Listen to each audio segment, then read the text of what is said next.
This man was just saying a moment ago that he wanted to be a respected and admired lord, but the next moment, he randomly selected a lucky spectator and started beating him up.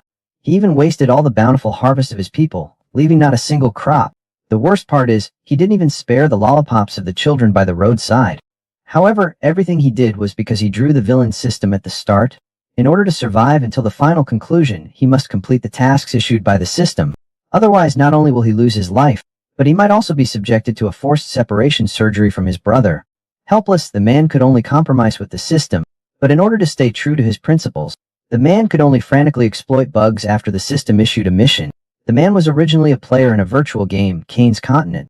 Because Saintus Ruoye was forced into trade agreements by the Lord every day, he chose to bitterly withdraw to the northwest. This led to a large number of NPCs and players collectively rebelling against the Lord. In the end, the players successfully defeated the Lord under the male protagonist's resurrection tactic, and forcibly confiscated the Lord's communication tools, but the man had only just defeated the Lord 2.5 seconds ago. For some unknown reason, the man's virtual device emitted a high-voltage current. It directly electrocuted him, leaving him crispy on the outside and tender on the inside. He thought his life was over. But when he opened his eyes again, he found himself transmigrated into the evil boss of the Kane continent, Siva the Light. For this, the man prayed to all the gods and great beings every day. I must become a good lord? Please don't let those unlucky players arrive. But the next second the system popped up, ding. The strongest villain system has been activated. At your service. Sivi's first reaction upon seeing this terrible system was to shout, "Oh my god. I don't need a system, don't come near me." But the system prompts that the player will arrive tomorrow. Unless assisted by this system, you won't be able to avoid the outcome of being eliminated by the player. Stop trying to manipulate me. The previous lord was eliminated by the player because he was evil beyond redemption. Now as long as I become a kind and loving ruler, everything should be fine. At this moment the system prompts, the host cannot change the timeline. Only by improving strength through this system can one change the course of fate and avoid death. With no other choice, XYE can only bind the villain system. After the binding is successful, the system notifies that the host needs to complete a series of villain plot tasks to receive system rewards. For example, communicate with the Saintess to engage in foreign trade, scam players, collect demi-humans, etc. Hearing the system's description, Sawi's mind immediately filled with images, her small face flushed with embarrassment. This is really the path of a villain who doesn't do anything. Wait, isn't this the same storyline as the unfortunate lord who did all those wicked things? If I do this, wouldn't I die even faster? But at this moment, the system said, if the host doesn't accept the mission, they can't become stronger. There are only 3 possible fates predicted for the host. 1. Having their little brother forcibly removed by the player. 2. Being forcibly turned into a loli. 3. The host scrapping the system and starting a new account. Seeing that the system leaves no way out, after a barrage of extremely profane insults, Xawe ultimately compromised with the system to save his little brother. After completing the binding, the system released today's daily tasks. Villain task: grab a child's lollipop. Villain task 2: trample the citizen's vegetable patch. Villain task 3: beat up a citizen. You call this a villain task? With these tasks, you know I'm the lord. People don't know might think I'm little Lum. At this moment, the system says, this is a beginner's task. Future tasks won't be this easy. Master, please take it slow and cherish it, and offers a warm reminder. After completing 3 tasks, there's a chance for a critical reward. Hearing about rewards, Sivi immediately says, I don't care about rewards or not. I'm just cooperating with your work because I see how hard you're working. Let's call the old man and go patrol our territory. Saiwei, leading his soldiers, moved through the city streets and alleys, searching for the target that matched the mission description. Finally, hard work pays off. Saiwei found in a secluded corner a chubby little boy eating a lollipop. At first, Saiwei wanted to use his authority as a lord, kindly asked the chubby kid to give the lollipop to himself. But in the eyes of a child, all they care about is food, not whether you're a lord or not. He decisively refused Shivi's request. Then Shivi attempted to exploit a bug. He asked the chubby kid to give him 1 piece first. He promised to return 2 pieces later. But at that moment the system popped up. It told the host not to treat the system like a fool. Saiwei quickly realized that this bug exploiting method was not going to work. So he immediately grabbed the lollipop from the little fatty. The sight of this completely stunned the soldiers under him. What is going on here? I've never seen anything like it. The lord is stealing a child's lollipop in the street. At that moment, Saiwei just wanted to disappear into a crack in the ground. This is even more embarrassing than being asked to flirt with an ogre girl. After that, Saiwei picked his second task target. The farmer uncle just commented that the harvest was good. The next moment, he saw Xivi and a group of people dancing on his vegetable field. And they were getting more and more excited. This scene made the soldiers feel so awkward they almost got secondhand embarrassment. What's going on with the lord today? At first he took a child's lollipop, then he was stomping around here. Is this something a lord would do? After 2.5 hours of dancing, the farmer's crops were successfully flattened to the ground. But this time, Xui learned his lesson. During the rave, he intentionally dropped the gold coins from his body. This time, the system prompt wasn't triggered. Xui also successfully found the right way to exploit the bug. Although both tasks were perfectly solved, what about the last task? How should I solve it? I can't just randomly attack an innocent civilian, can I? But just then, a group of simple girls gave Siwei hope. Siwei saw the person selling in hybrids. Instantly he found a suitable candidate, although such behavior is common and not illegal in the game. For Siwei, who came from another world, dealing with these human traffickers wouldn't make his conscience guilty. He immediately ordered his subordinates to give him a little whipping and issue a decree. Humans and demi-humans should live in peace. From now on, the sale of demi-humans is prohibited in this city. This move by Xivi not only triggered a bug, but also boosted the affection of several peers. This also reduced the chance of him being backstabbed later. Xivi elegantly swirled the grape juice in his hand, while staring at the system's lottery wheel. The roulette wheel is divided into 5 areas. They are artifacts, equipment, potions, and martial arts. As the system detected that Siwei had completed all the tasks, the system roulette wheel began to spin wildly at 180 miles per hour. Finally, it landed steadily on the equipment section. Siwei successfully triggered the protagonist's passive ability, the lottery's iron law of critical hits. Successfully triggered a triple critical hit. Received hero grade knight's plate armor.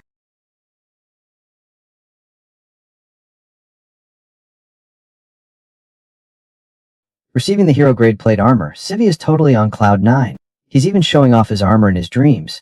At the same time, he doesn't forget to discuss life's philosophies with the simple dressed girls. But just as Xivi's dream is halfway through, the system issues a warning. Ding. Host, please be aware that the player is about to arrive at Morning Light Town.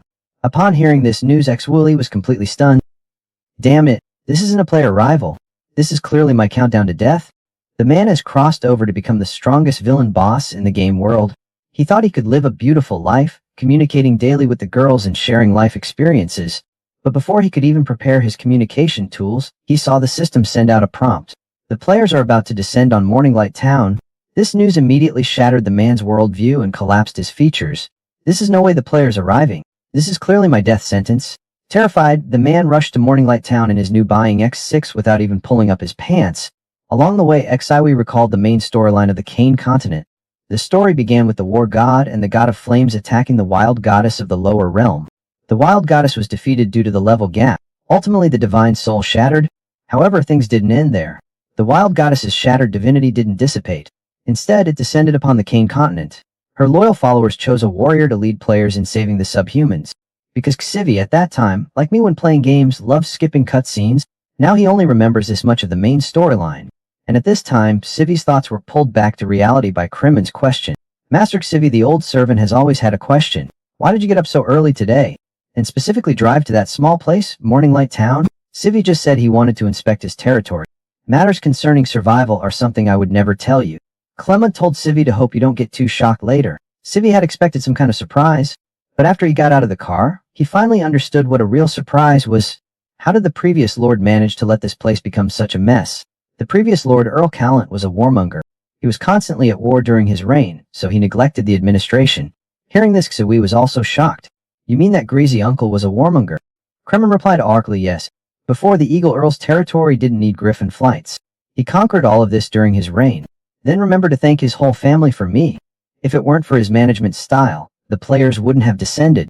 Meanwhile, the main male character of the main quest also arrived in Chenguang Town, guided by the Holy Maiden, and saw a group of children beating up a subhuman girl. Seeing this, the Holy Maiden was about to stop their evil deeds, but was stopped by Yihao, who was focused on his work, saying that she would only expose herself that way. Our mission is to summon the heroic spirits to save all the demi-humans, not to save this one demi-human. Just as the saint was still hesitating about what to do, a stern voice interrupted everything. What are you doing? All of you stop. The one who spoke up to stop them was the villain Lord Xivi. Xivi saw these little brats who hadn't even grown proper hair yet. His conduct was so appalling. He grabbed the little brat and gave him a good thrashing. He beat him while lecturing him. You've got so much strength, you should just join the army. After dealing with the brat, Xivi carried the unconscious subhuman girl and prepared to leave. But as he brushed shoulders with the chosen one, a system prompt suddenly appeared. Important player detected. System upgrade in progress. Congratulations, host, you have obtained the data visualization feature. This feature allows you to view information about targets with a level lower than yours. After the feature was activated, Xawi immediately checked their own information. Level 43 Earth Knight has 5 skills, one of which is a legendary skill. Empire reputation has reached 999. Siwei was originally quite satisfied with his own reputation. He didn't expect that Clement's Empire's reputation would actually exceed 13,000. Clement, you really are something. The Empire's reputation is unbelievably high. Is being my personal guard just a hobby for you? After settling the girl, the system sent another notification. Ding. Congratulations, host, you've unlocked the Destiny Necklace feature. The host will obtain a Destiny Necklace every time they escape death. The current deadly peril is kidnapping the subhuman Saintess Ruoi. Hearing this, Siwei's concern is different from yours. He's concerned about what a Destiny chain is. The Destiny Necklace is used to seal the life force of the Child of Destiny. The Destiny Lifeline is 5 strands. Hearing this, Siwei's eyes lit up. In other words, I successfully avoided death 5 times, then I can just take Yihao away. I didn't expect the opportunity to change fate would come so quickly. Next, the system issued the Behavior Code of Conduct Xaiwi. The Child of Destiny is protected by the rules. If eliminated too early, it will cause the timeline to collapse. Please, host, do your best to suppress player growth. Third, do so without violating the first rule. The host can act freely. After careful consideration, Siwei thought, except for the first point, the other 2 are beneficial to me. As a well-read villain who knows the script, not killing the protagonist team in the cradle would be idiotic. I remember that the plot at this stage is roughly, Saintess Ruoi and the protagonist Yihao, with the help of the heroic spirits, are working together to save and gather the demi-humans wandering on the borders. The heroic spirits accidentally alerted the guards of Morning Light Town while rescuing the demi-humans. The guards wanted to capture the Saintess and offer her to the Lord. As a result, a direct confrontation broke out with Yihao and the others, but in the end, thanks to the relentless efforts of the heroic spirits, they defeated the guarding boss. Yihao and the Saintess were also able to establish a foothold at the border. At this moment, Xaiwi, holding the script, showed a mischievous expression. The rule only says you can T-move the main characters. I never said players couldn't move. My former companion, are you ready to receive my surprise? This batch of players is just too tough. They run into the boss at the gate as soon as they enter the newbie area. With an average level of 2 or 3, they have to face the final boss of the game who's over level 40. With only 250 health, the boss can take it all away with a single sneeze. What the hell, what kind of game is this? The most infuriating thing is that the almost dead enemy, whose kill I was about to get, was snatched away by an NPC. This made the players so angry they went online to unleash a torrent of colorful language. However, they didn't know that all this was because the final game boss had already learned the game's plot. Having obtained the script, the boss immediately began to act in an unscrupulous manner. After learning the plot of this chapter, Xaiwi immediately went to the residence of the level boss. He was stopped by the guard captain right at the entrance. But when the captain saw Xaiwi's golden lion badge, he immediately knelt down respectfully. Even in his dreams with 3 extra pillows, he wouldn't dare imagine meeting such a big shot. Xaiwi, however, was particularly impressed with him. This man's name is Goodbay. In the game he only has 2 skills, but he managed to play them as if they were combo skills, and a particularly annoying kind at that. We can take him back and cultivate him properly. Maybe can increase my survival rate. Where's your mayor, Migir? Tell him to come out and see me. Hearing this, Goodbay could only stammer in reply. The mayor is busy, sir. Or shall I call him to pay his respects? Sibi's also an old hand at this. Just tell him it's not needed. I'll go find him myself. Mayor Miggle here is having a deep conversation with 2 young women in black stockings. Just when they were getting into the conversation and about to start the paid content, the door was kicked open by a pair of size 48 shoes. Miguel was about to yell, "Who the hell is interrupting my contribution to the continuation of humanity?" But when he saw who it was, Miguel suddenly kneeled down with a thud. "My lord, how did you get here? My old servant has been praying day and night to the goddess of fortune, and finally, I've been blessed with your arrival." With this act, one could only say that even the Oscars owe him a little golden statue. Sawa glanced at the fat man in front of him, crying with tears streaming down his face. He only has 2 unremarkable skills. Someone like him is fit to be a boss. No wonder the players in the last life were able to level up smoothly. This time, let's see if I don't spice things up for you. Then he asked Miguel, "Has anything bad been happening in Dawnlight Town recently?" Upon hearing this, Miguel replied, "Everything is peaceful in Dawnlight Town." And emotions. "There's nothing, bullshit. The demi-humans have infiltrated your house, and you still don't know? Since that's the case, you, the town mayor, should quit. Go become the captain of the guard. You can return to your original position once you've figured things out." Before Miguel could finish speaking, he was bombarded with a verbal attack by Shivi. However, after hearing this news, Goodbye was even more upset than McGill. My lord? No. He became the captain of the guard, so what do I do? You'll follow me from now on. Be my personal go. All benefits doubled. Hearing this, Goodbye immediately cheered up. My lord is truly wise. After arranging the personnel deployment, Civi asked Goodbye to arrange the largest and most comfortable bed. I'm gonna let the demi-human girl I just rescued rest. Seeing this, McGill, as an old hand, immediately assumed that Xiwei wanted to engage in some paid services with the demi-human girl. So this kid has a thing for this. It seems that I can be reinstated immediately if I just cater to his preferences. Then Megil ordered someone to go to the TJ demi-human training ground to select some demi-humans to offer to Xiwei. But just then, the players who received the mission to rescue the demi-humans also arrived. He started by giving the human traffickers a lesson in law and society. Don't you know that human trafficking is illegal? At this point, the traffickers thought the kid was just a delinquent. Are demi-even considered humans? You're just looking for trouble, aren't you? Only then did the player realize that he was now in a game world. The laws and systems here were always a bit different from reality. He then tossed out a handful of gold coins, intending to buy the slaves. The human trafficker who received the money instantly changed his attitude by 180 degrees. This distinguished guest, these slaves are prepared for Lord Xiwei. If you're looking for demi-humans, you'll have to wait for the next batch. But at this moment, the blonde-haired boy's companion couldn't take it anymore. He pulled out a 48-meter-long Katie and was ready to deal with the trafficker, to rescue these demi-human slaves. But the human traffickers aren't stupid. In a flash, they hid behind Mijil. Mijil angrily declared, anyone who stops me from becoming mayor will die. This group of level 2 or 3 players, seeing a level 11 knight, instantly displayed a variety of shocked expressions. Damn, who can stand up to that thing? Let's summon Yihao. After the players summoned Yihao, their overall strength instantly rose several levels. Yihao cast a holy shield, strengthening the players' defense. This prevented the players from being instantly killed by Mijil. After receiving Yihao's boost, the players became instantly more courageous. They kept draining Meagle's health. In less than 2.5 years, Megar's health bar was nearly at 0. Just as the players were excited, ready to kill the boss, and loot the gear, Yihao suddenly jumped up 8 meters high. The sword in his hand gathered energy continuously. Then he swung out a brilliant cross slash, easily taking down Majur. But this scene made the players shout, that's ridiculous. What the hell, an MC using a power-up to steal the boss from the players. Dog, come out, let's talk about life. But at this moment, after a fixed line from the system, Yihao says he can give you the money and equipment he took from Majir. When the players heard about this reward, they instantly thought about raiding the mayor's house. If they were late, the good stuff would be taken by others. But when they arrived at the mayor's house, their entire worldview collapsed. Damn, the game hasn't even started and the newbie village already has the final boss. What the hell, am I even playing with a hammer? This MC is the legendary Child of Destiny. With the ability to foresee the game's plot, he constantly leaps back and forth on the edge of death.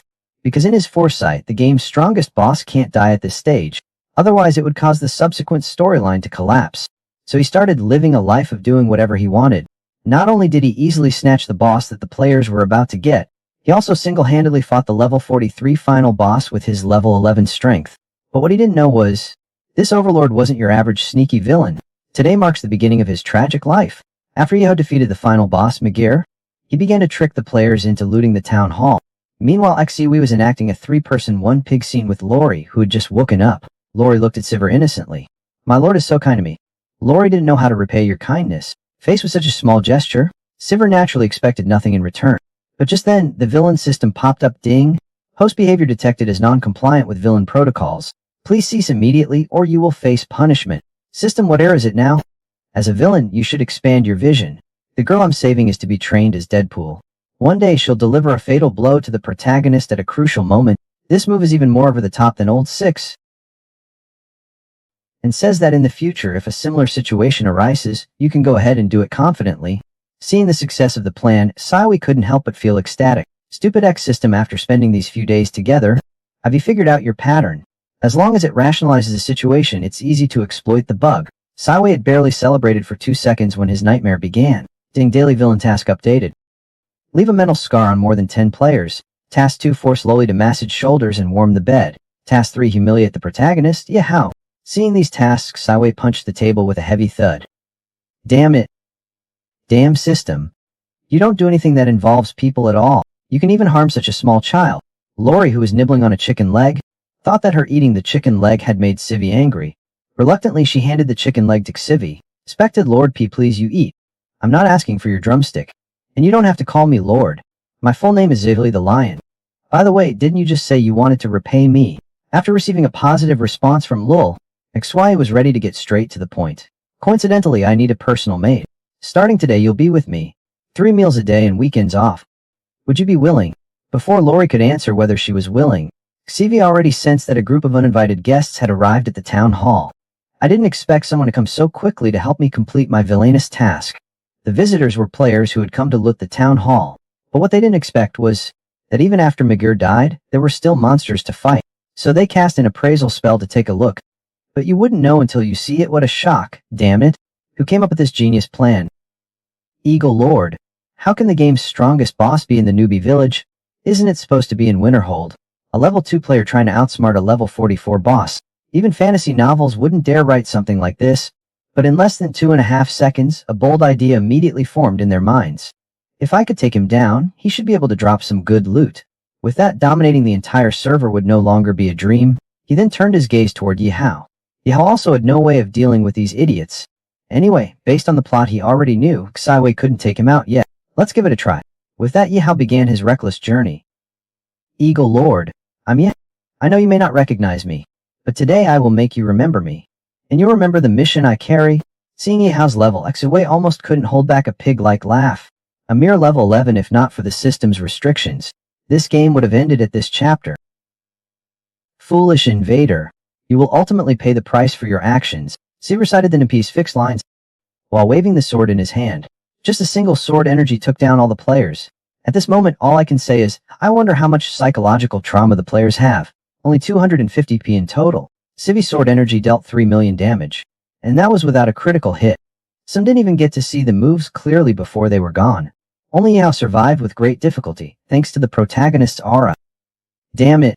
The predicted plot clearly ended when the mayor of Chengguang Town was killed. How is it that another Eagle Lord has appeared? An Eagle Lord? It's you command subordinates to enslave demi-humans for your own enjoyment. Hearing this, Xui was completely stunned. Enslave the demi-humans? For my own enjoyment? When did this happen? Why didn't I know about it? Sawe was still in a daze, completely confused. Meanwhile, Yihao over here started using Wii without any regard for the rules. He unleashed the power of the Child of Destiny, temporarily raising his level to 45. In an instant, he became incredibly powerful. At this moment, the player just wants to complain. Does my existence affect your damage output? If you had this move, why didn't you use it earlier? Having gained the power of fate, Yihao lifts up his 48-meter-long great sword and is about to solo Sawe. However, Sawe, due to system restrictions, cannot make a move against Yihao without the 5 fate necklaces. She simply cannot attack Yihao, so this solo match turned into a one-sided crushing. With a single Holy Domain aura, Yihao sent Civi flying 8 feet away. Civi barely managed to stabilize his position with a two-handed break. Seeing Yihao gaining the upper hand, the players immediately started boosting. Is this the power of the protagonist? So cool. However, Xivi, who was facing all of this, remained completely calm, steady as a small dog. The excitement you feel now will turn into fear soon. When Yihao's murderous attack came again, Xivi immediately summoned the strongest worker, Clemen. Upon hearing his master's call, Clemen instantly raised his big sword and stood in front of Xivi. Clemen's appearance completely stunned Yihao. Wasn't this supposed to be a one-on-one? Where did this old geezer come from? And he's a level 49 Earth Knight. One was already hard enough to deal with, now there's another one. At this point, the players were completely speechless. Right after the server opened, we're seeing gods fighting. This is truly a sight to behold. Seeing he couldn't win, Yihao tried to use moral high ground. Is this the way of the knight you believe in? It's an absolute disgrace. However, this trick doesn't work at all on someone as immoral as Sivir. The Code of Chivalry. What's that? First, I'm a lord. Second, I'm an earl. Only then am I a knight. What makes you think you're on my level to go solo with me? Clement beat him up. Upon receiving the order, Clement charged forward like a runaway horse, brandishing a 58-meter-long great sword, ready to teach Yihao a lesson. Yihao didn't expect that this sixth brother would actually hire a substitute player. He truly underestimated the situation and didn't dodge. Now at level 45, Yihao was helpless against Clement's relentless attacks, feeling completely defenseless. After all, Clement landed a powerful move. Old man pushes the cart, sending Yihao flying. At this moment, Yihao still fearlessly declared, "You can't kill me." Who said I was going to kill you? Then Xue slowly lifted Yihao and immediately gave him a loud slap. Your name is Yihao, right? Remember your name, huh? The players present were all stunned by this scene. This lord is completely insane. It's like shrimp and pork heart. After 2.5 hours of beating, Sawi finally got his fill. Yihao was beaten to a miserable mess. Today the young master is in a good mood, so I'll spare your life. If you want revenge, you can come find me anytime.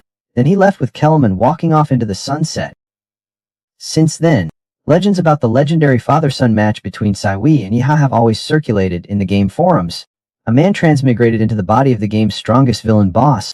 He originally planned to spend his days exchanging life philosophies with his maids and saintesses, but because he was bound to a terrible villain system, he's either snatching lollipops from children, or slapping the faces of this world's chosen ones, but he does all this to complete tasks and obtain rewards, so that he can safely survive until the end of the game. But this old man has completely angered him today. Being a priest, he not only disbelieves in God, he's even secretly using living people for experiments. Today I'll let you know that I have a temper too. After so I slapped you how? 2 villainous tasks assigned by the system have already been completed. Now he only needs to complete the Lolita warming the bed task to get a system lottery. Therefore Xiwei decided to take the Lolita back to Winter Fortress. Even without a mission, I can't leave her here alone. This world is rife with racism. As a subhuman, if she stayed, she'd either be beaten to death, or grow up to become a plaything for the nobles. On the road, Civi saw Lori gazing longingly at the city below. He asked, "Are you reluctant to leave this place?" "No, my lord. Since her brother's death, it's the first time Lori has traveled so far, so I'm a bit nervous." Xiwei affectionately patted Lori's cute little head. "Don't worry. Although I currently can't change the conflict between humans and subhumans, as long as I'm here, no one in the eagle's nest will dare to bully you." These words made Lori, who was all alone, feel an unprecedented warmth. Her little face couldn't help but blush. Soon Xiwei's buying X6 arrived at Winter Fortress. Aklo had just begun introducing Lolly to the daily duties of a personal maid, when a young woman in her 50s suddenly ran over. She squeezed Klo between her large breasts. Only when Klo managed to say, "Quick, I can breathe," did the woman finally release her. This enthusiastic woman was Klo's wet nurse. She was supposed to be on her day off. I don't know if it's because she truly cares about Civi, or if she found out that Civi became the Lord and came back early to try to build a connection. "Lady Chris, you're just in time. This is From today she will be my personal maid. Please take her around and help her get familiar with the surroundings." Personal maid. Chris glanced at the demi-human girl in front of her. Then without missing a beat he said, "It seems the young master has really grown up. Don't worry, I will definitely teach her well." After arranging Lord, Shivi started showing off his treasured 1982 steak. "The soldier who went to fetch the priest for Lori has also returned. Why is it just you came back? Did you not go to fetch the priest?" "Young master, the priests at the church refused to come and treat him. And they even said, what did they say? That you are mad. How could you ask the followers of the gods to save a subhuman lower than commoners?" Those words nearly made Civi crush the knife and fork in his hands. These guys are really getting too arrogant. Are they trying to intimidate me just because I've just taken office? Not even a little priest is worth my attention. Go find Clemens. Tell him to bring cavalry and surround the church. Wait for me to come over. Meanwhile, Lori has changed into her maid outfit. Lori in a maid outfit looked like a completely different person. Not just cute, but adorably charming. This cute look immediately won over the 18-year single Hivi. For a moment, she didn't know what to do. Lori thought her outfit might be too strange and was making Civi uncomfortable. Civi reassured her, "You're overthinking it. This outfit suits you perfectly," which is expected of Mrs. Chris' taste. "Mrs. Chris, I have something to take care of now. Please take care of Lori for me." Then he left behind a bottle of red potion. He told Lori to drink it later and left. At this time, Chris came over and whispered, "It seems the young master really likes you." Lori blushed and asked Madam Chris not to joke. "I'm not joking. This is a potion that's hard to buy even with money. It not only removes hidden injuries but also prolongs life. My 13th husband proposed with this. I only agreed after that." Hearing 13th husband, Lori could only feel that her collection of strange knowledge had increased. Meanwhile, on Xivi's side, people had already surrounded the church, sealing it off completely. The head of the priest was still insisting on his delusional beliefs. He attempted to use the gods to pressure Xivi. "Do you really intend to harm his followers before the gods?" Xivi, who had thoroughly studied the script, was not buying any of it. Although there are gods in this world, according to his analysis, he also came to this world in response to a call from a certain god. With a powerful backing, Sui's confidence grew stronger. He mocked this group who, under the banner of compassion, failed to do anything meaningful. At that moment, a shadow suddenly appeared from somewhere. It knocked Skoi's family heirloom to the ground. The person moved extremely fast, their actions flowing like a stream. He finished in one go. It wasn't until he stopped behind the priest that everyone could clearly see his figure. Civi checked the information about this person. His name is Carter. His rank is a level 44 Earth Knight. Civi had heard that the Templar Knights were a secret force of the church. Though few in number, each one starts as an Earth Knight. "It looks like things are getting interesting, Bishop Martin. You and your priest openly defied the Lord's orders, and insulted me, your lord, calling me mad. Now by imperial law I sentence you to death. You dared to have my servant, a priest of the god Berdar, perform healing magic on a lowly subhuman. I imagine even the king himself wouldn't agree to that. Since that's the case, there's no need for this church to exist anymore. Kremen, the young man in black is yours to deal with. Kill all these heartless scum. Leave none alive. With the strength of the Earth Knight, Shivi struck the bishop with a single sword and sent him crashing into the wall. Even the wall was shattered into pieces. But at this moment, the old man was not panicked. Instead, he drove Shivi's great sword into his own chest. Then he began chanting some strange incantation. In an instant, a red energy shook so violently that Xiwei couldn't even open his eyes. This light was even more dazzling than a flashy setup. Then from the light, a blood-colored gas shot out, trapped Xiwei firmly in place. He couldn't move at all. This old man is a real tough character. When others fight, they usually just spend money to level up, but he goes straight for the kill. Even Sivir, the villain protagonist, was startled by this. Damn it. Have you been drinking too much nuclear wastewater from the island? Don't you think the price for this fraud is a bit too high? This is all because the old man worships the god of war, Baldur. Followers of this deity have deep hostility toward demi-humans. One could say that demi-humans are considered even lower than dogs in their eyes. And the Lord of Winterhold, the mighty lion Sivir, sent someone to ask a priest to treat an innocent demi-human girl. But these priests not only remained indifferent, they even insulted Shui. They believed Shui must be insane. How could a follower of the gods treat a lowly demi-human? Upon hearing this, Shui instantly became furious. How could the priest not see saving lives as his duty? Then there's no reason for this church to remain. So he drew his greatsword, ready to send these gods' beloved dog to meet their masters. Sivi, wielding his 48-meter greatsword, was about to chop this XJ leader down. But this old man, though only level 30-something, had truly mastered his turtle shell skill. For a moment, Sivi couldn't even cut through. And then, black-clothed Carter appeared from behind the old man, wielding a greatsword, ready to help Sivi meet his maker. Luckily, he was stopped by the strongest worker, Kremen. I'll be your opponent for things that hide their heads and reveal their tails. And the old man no longer has the protection of the Templars. The turtle shell skill was quickly broken. With the upper hand, Hivel immediately started showing off. He kept insulting the old man with trash talk. Lord Eagle, how dare you humiliate God's shepherd? My lord will never spare you. You keep talking about your lord all day long. Why don't you let him save you? Hearing this, the old man immediately expressed his anger. He grabbed Siwei's greatsword and stabbed himself. He was also chanting a spell to summon a god. Sai was completely dumbfounded. Damn it. You really went all out for this scam? As the old man breathed his last breath, the will of the god King Balda appeared before Xivi in a visible form. The power of this god king is incredibly terrifying and domineering.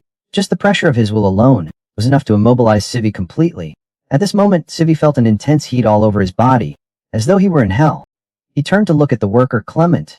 He is engaged in a back-and-forth fight with the man in black. Although Clement has the advantage in rank, he hasn't gained any benefit in the actual combat. Instead, the man in black is gradually gaining the upper hand. Seeing that neither battlefield is going in their favor, Xivi's beginning to despair. Is he really going to die in this damn church? But just then, a blue energy suddenly descended from the sky. This energy not only makes Xiwei feel incredibly refreshed, it even heals the injuries from earlier that were scorched.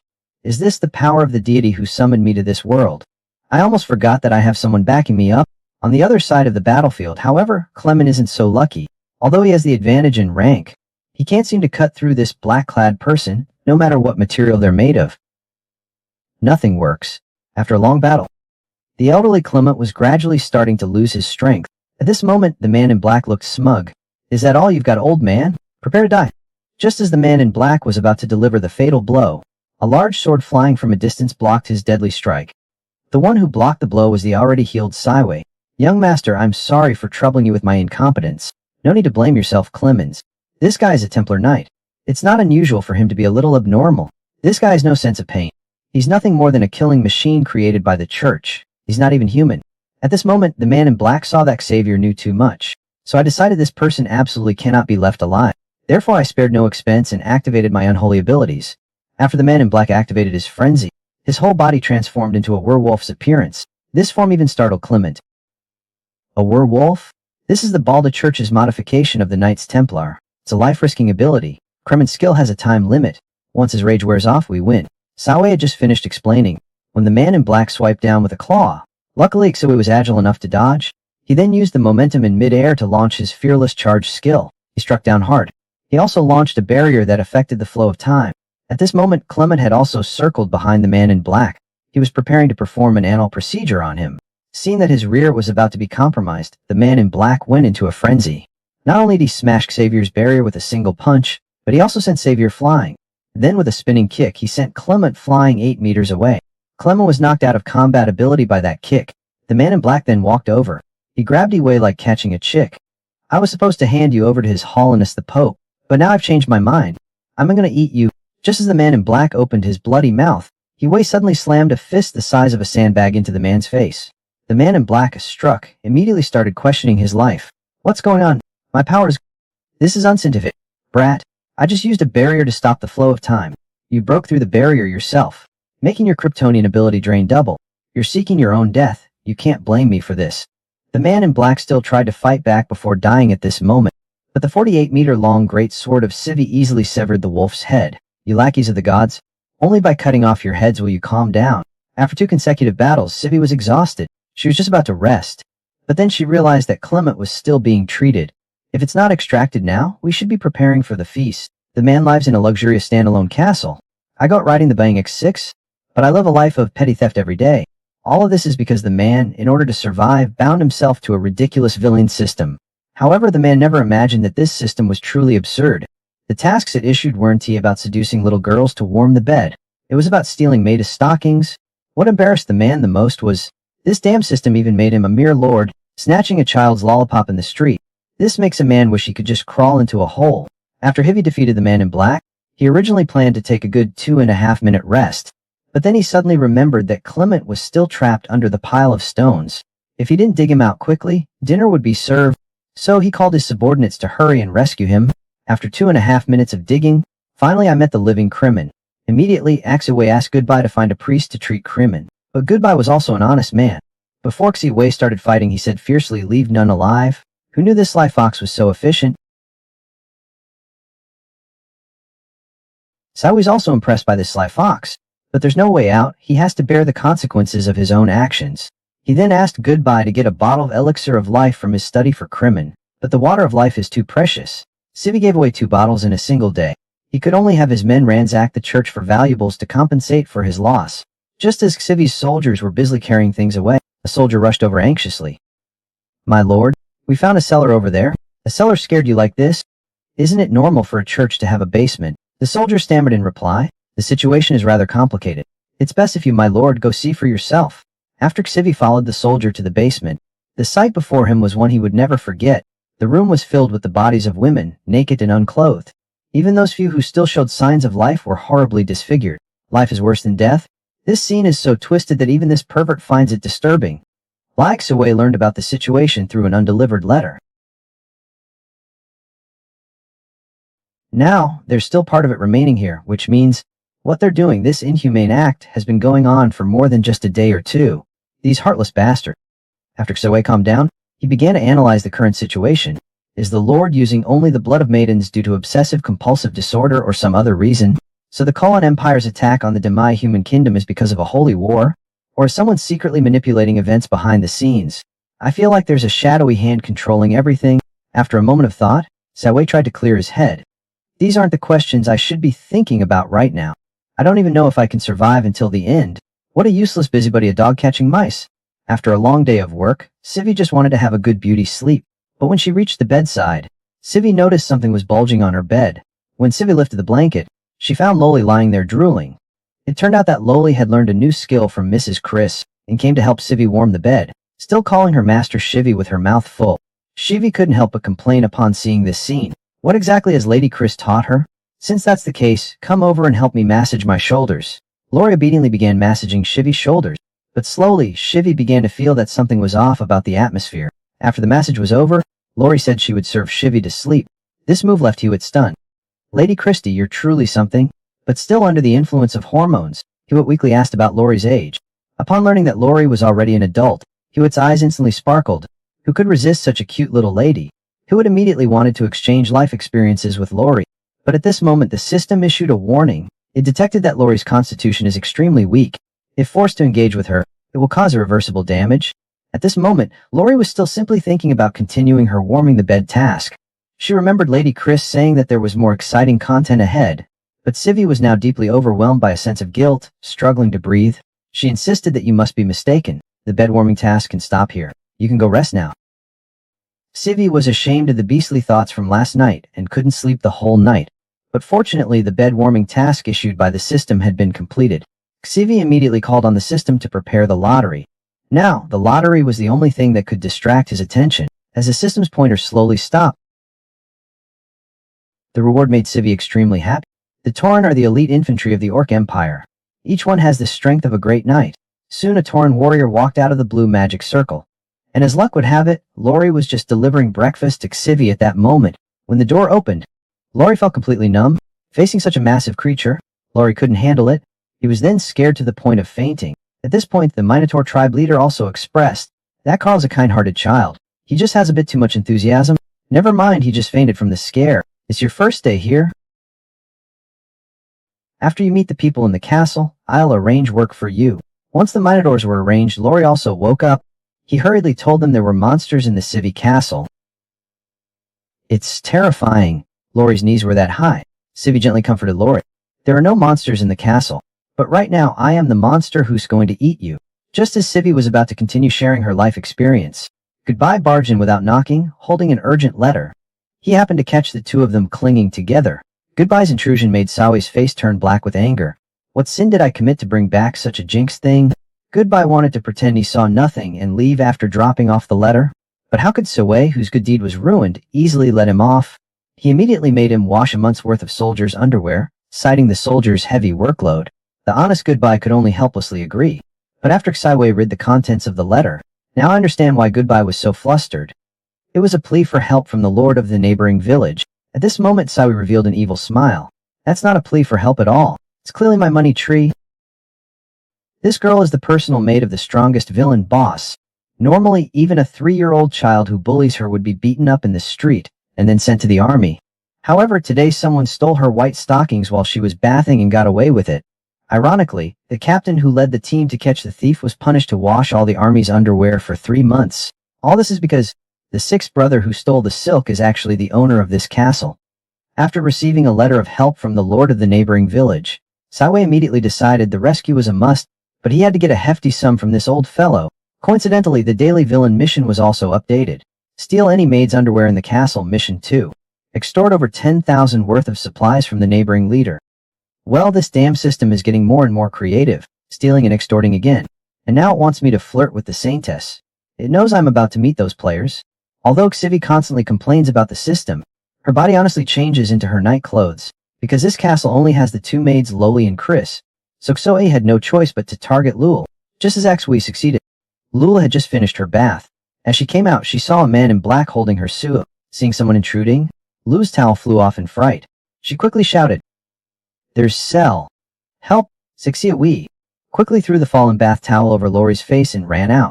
Meanwhile, Goodbye, having heard the cries for help, had already arrived with others, blocking his way. Sawe felt increasingly anxious. Why is it this guy again? If anyone finds out I stole the maid's underwear, should I even be human anymore? But just as Goodbye rushed to the door with his men, he found that Sawe was comforting the frightened Lori. At this moment, Sawe walked up Goodbye with a mischievous smile and said, "Goodbye, the castle's security measures should be strengthened. If I hadn't arrived in time today, the consequences would have been unimaginable. It seems that asking you to wash his clothes for a month was too lenient. Now, if I extend it to 3 months, you wouldn't have an issue, would you?" At this moment, I really want to know what kind of expression Goodbye will have when he finds out the truth one day. At this point, Sawe thought he had covered everything flawlessly, but the white silk that leaked from his clothes betrayed him. Fortunately, only Loli saw it. At this moment, Loli leaned close to Sawe's ear and whispered, "Master, if you need anything, you can just tell me directly. I can fulfill all your needs." Hearing this, Sawe instantly understood that he had been exposed. He stammered, "Lori, listen to my explanation?" "No, you listen to my explanation." Sawe was so embarrassed he could have dug a 3-bedroom apartment with his toes. Meanwhile, the Lord of High Territory, after receiving Sawe's reply, almost died of anger on the spot. 10,000 gold coins, 500 suits of armor, and I also need food. If I had all that stuff, I wouldn't be beaten like a dog. What's infuriating is that this guy says he won't accept ice. He knows I don't have it and still comes to bleed me dry. I've never seen such a brazen and shameless person. But at this time, the strategist of the Black River Lord feared that his lord would not be sufficiently cheated, so they came up with an idea. We can pretend to agree with them first. After all, they said they could write an IO. Then the two of them started discussing how to proceed with the plan. Meanwhile, after receiving the reply from the Black River Lord's fiancé, Sawe also began to prepare to depart. But after setting off, Clement noticed that the marching route was wrong. This wasn't the route to Black River territory, but the route to Morning Light Town. Saiwei patiently explained to Clement, "We don't have enough troops now. We need to go to Chenguang Town and borrow arrows using a grass boat." Clement, who hadn't read the 4 great classical novels, was completely baffled by the term borrowing arrows with a grass boat. Grass boat. Borrow arrows. It seems the young master is rambling again. After Saiwei arrived in Chenguang Town, from a distance I saw 4 old friends playing cards on the city wall. While playing, they were also sighing. After recapturing Morning Light Town, tasks like this, where you can slack off and still get rewards, are really rare. At this moment, Xivi walked up behind one of them and quietly asked, "What if the Eagle Lord shows up while you're slacking off at work?" At this point, Huang Mao still hadn't realized the seriousness of the problem. Still boasting, the Eagle Leader is daring to come. One sliding tackle and all. The brash kid hasn't finished boasting yet. Then there was a loud sound of a big sword stabbing into the ground. Then Saiwei, smiling, pressed down on the kid's shoulder. "Little brother, what are you going to do after the sliding tackle?" The yellow-haired guy's face was even uglier than if he'd eaten feces. Only then did the 4 slackers realize that Xiwei had already walked up to them. The scene of being instantly defeated 3 days ago flooded back into their minds. They immediately shouted, "The Eagle Lord is attacking Dawn Town?" Hearing that the Eagle Lord was attacking, Yahao was instantly furious. He drew his 48-meter-long cade and was about to charge forward to fight Saiwei to the death. "Damn Eagle Lord. I didn't go looking for you, yet you ran here to seek death." This was originally the world's most popular real-life experience game. Players could not only fight monsters and level up, but also relax and flirt with girls during their quests. However, when this man showed up, the entire server's player worldview collapsed. First an MP magnified the boss fight, then 2 low-level players accidentally encountered a level 44 ultimate boss, a total of 250 G. The boss's basic attack deals over 3 million damage. It seems that the online estimate of 1-hit kills 9 out of 10 is too conservative. But that's not the most outrageous part. The most outrageous thing is, I don't know which wire got crossed in the system today, and actually released a quest asking players to help the final boss fight a war. This made a large number of players exclaim, "I've never seen anything like this. I've seen plenty of boss killing missions, but this is the first time I've received a mission to help the boss beat someone up."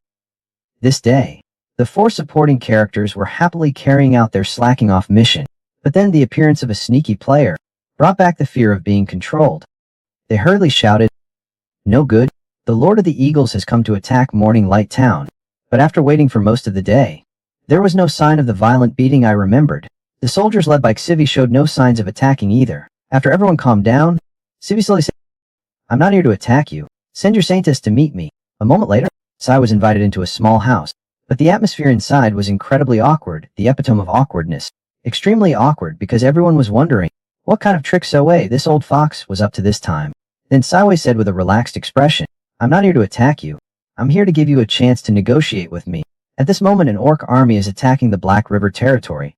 I heard that you have a fearless, extraordinary force under your command. Let me borrow them." With such a tone, one would think they were longtime friends. The Saintess had never encountered such a brazen person before. She immediately rejected Saiwei's request.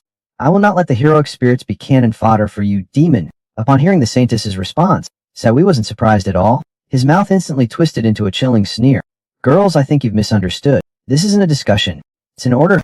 Me offering you terms is giving you a chance. With my strength, I can easily conquer Chenguang Town, and then throw all the subhumans out." At this moment, the Saintess is powerless in the face of absolute strength. She can only helplessly say, "How could you do this?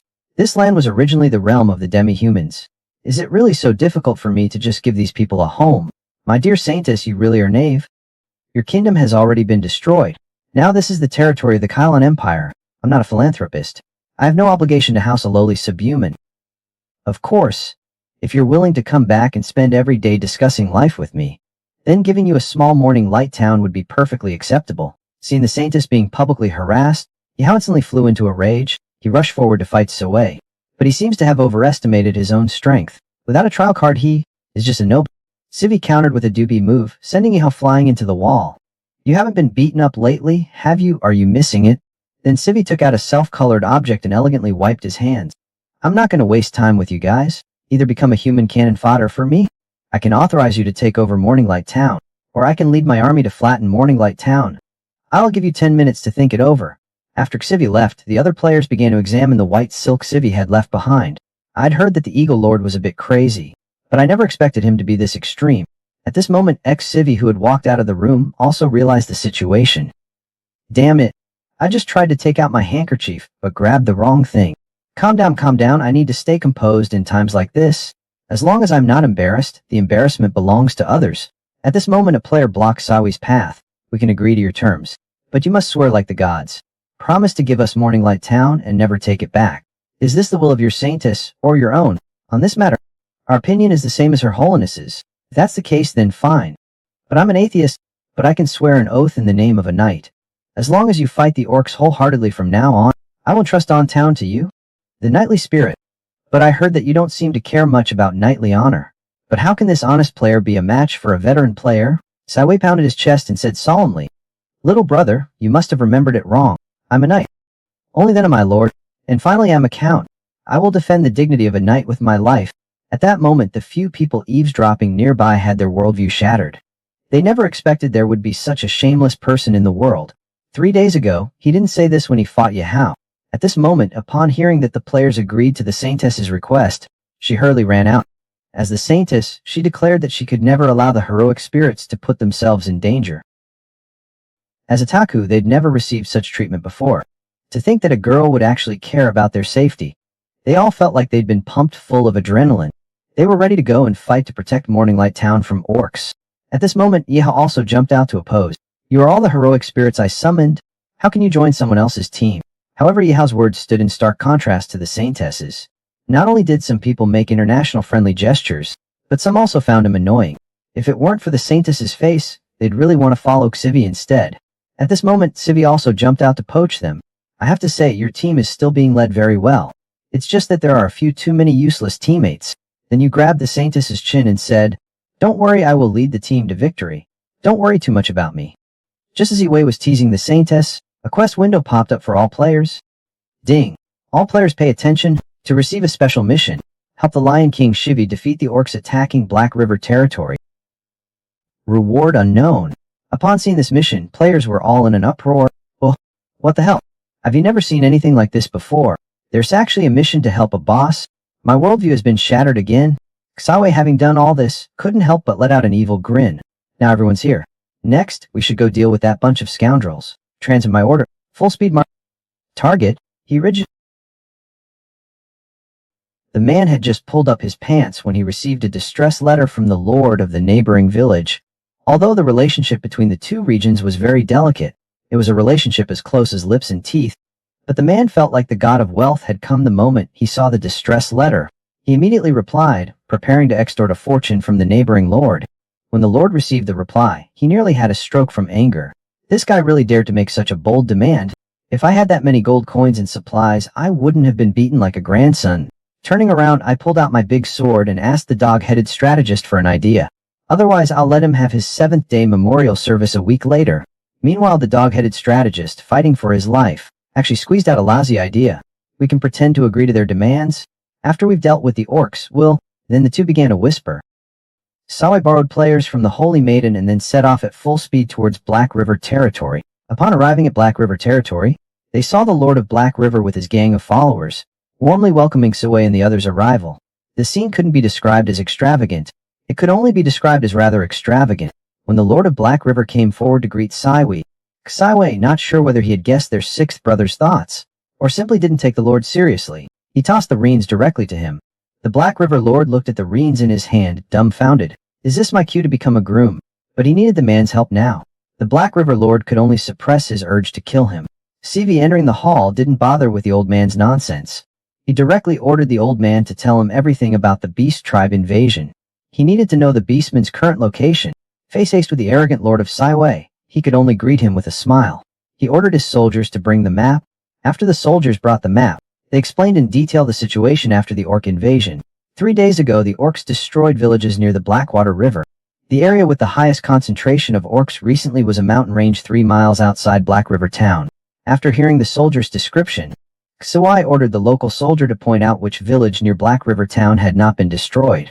The soldier immediately pointed out the Ironstone village at the edge of the map. After hearing the soldier's description, Xiwei's mind started working rapidly. He quickly deduced the exact location of the orc army. He swiftly led his team and rushed toward the orc army. He didn't want to waste a minute.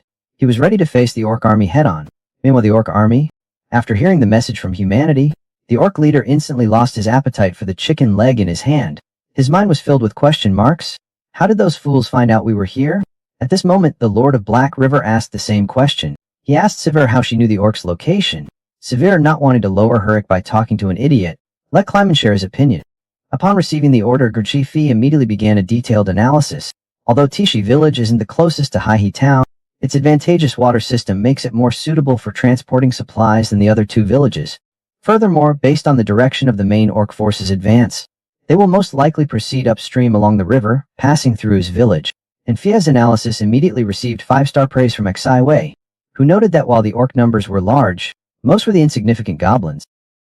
The real problem is those over 1,000 heavily armed infantrymen and 60-odd wolf cavalry.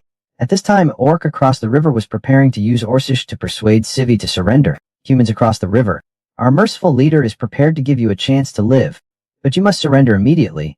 But this guy was speaking Orcish. Civi couldn't understand a word. At this moment, the steward of the Black River Lord stepped forward.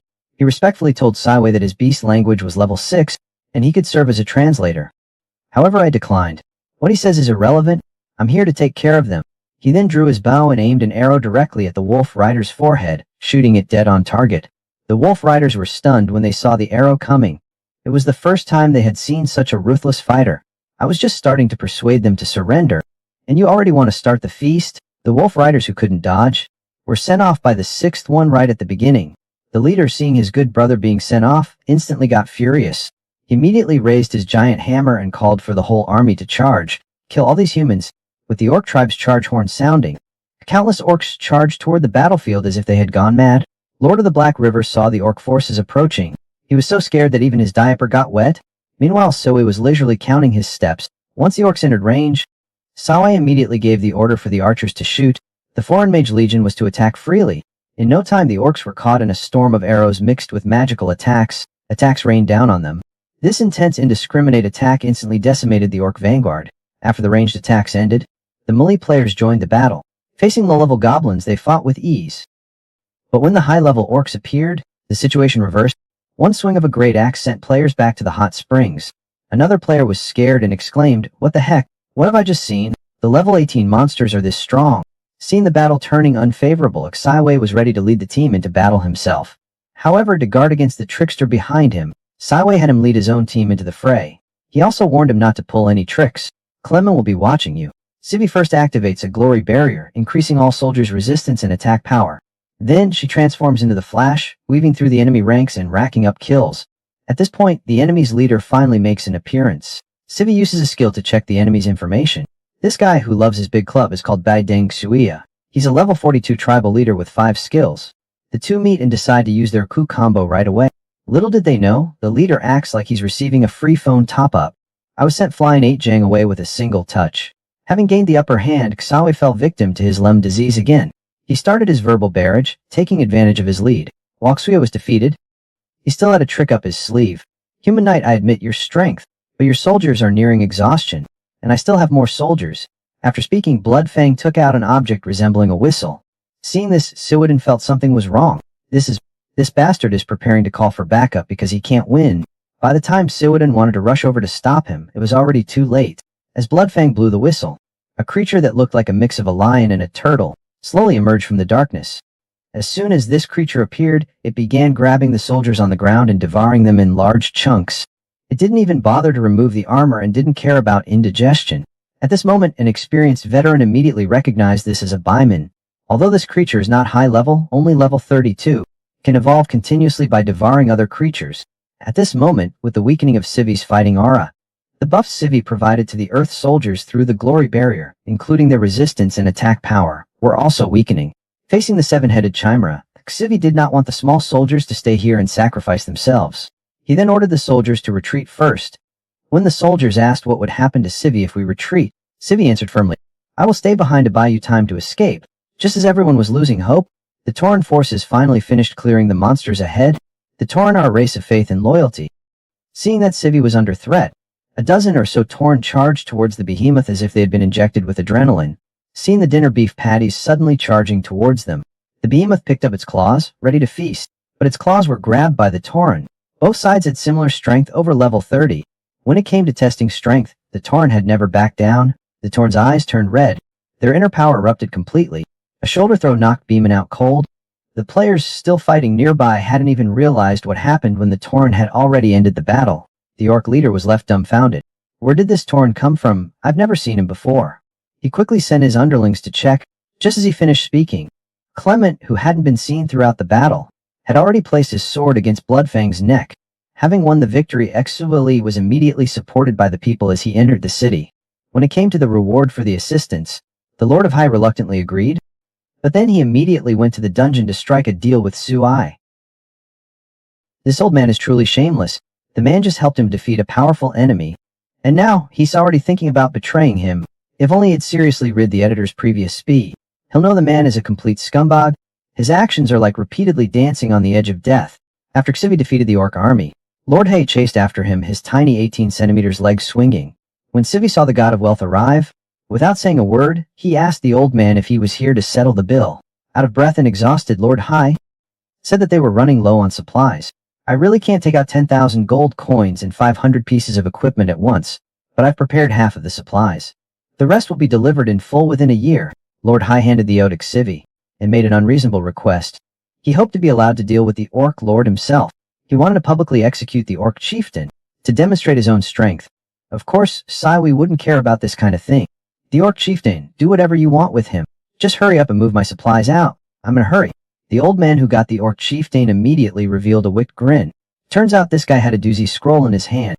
It was equipment that his father had gotten after defeating the orc lord, but it could only be activated by the orc chieftain. The orc leader is confused now. How did you know I would lose? I can't be certain you'll fail. If you win, both I and the one who defeats you must die. If you lose and I didn't have this scroll, I would have to give that fellow 10,000 gold coins. But now I have the scroll. Only I can live and he must die. Hearing this, the orc leader couldn't help but stand up, admiring the Black River Lord's determination. So, does this mean you're willing to help me activate the scroll? As long as you're willing to help me, I'll find a way to spare your life.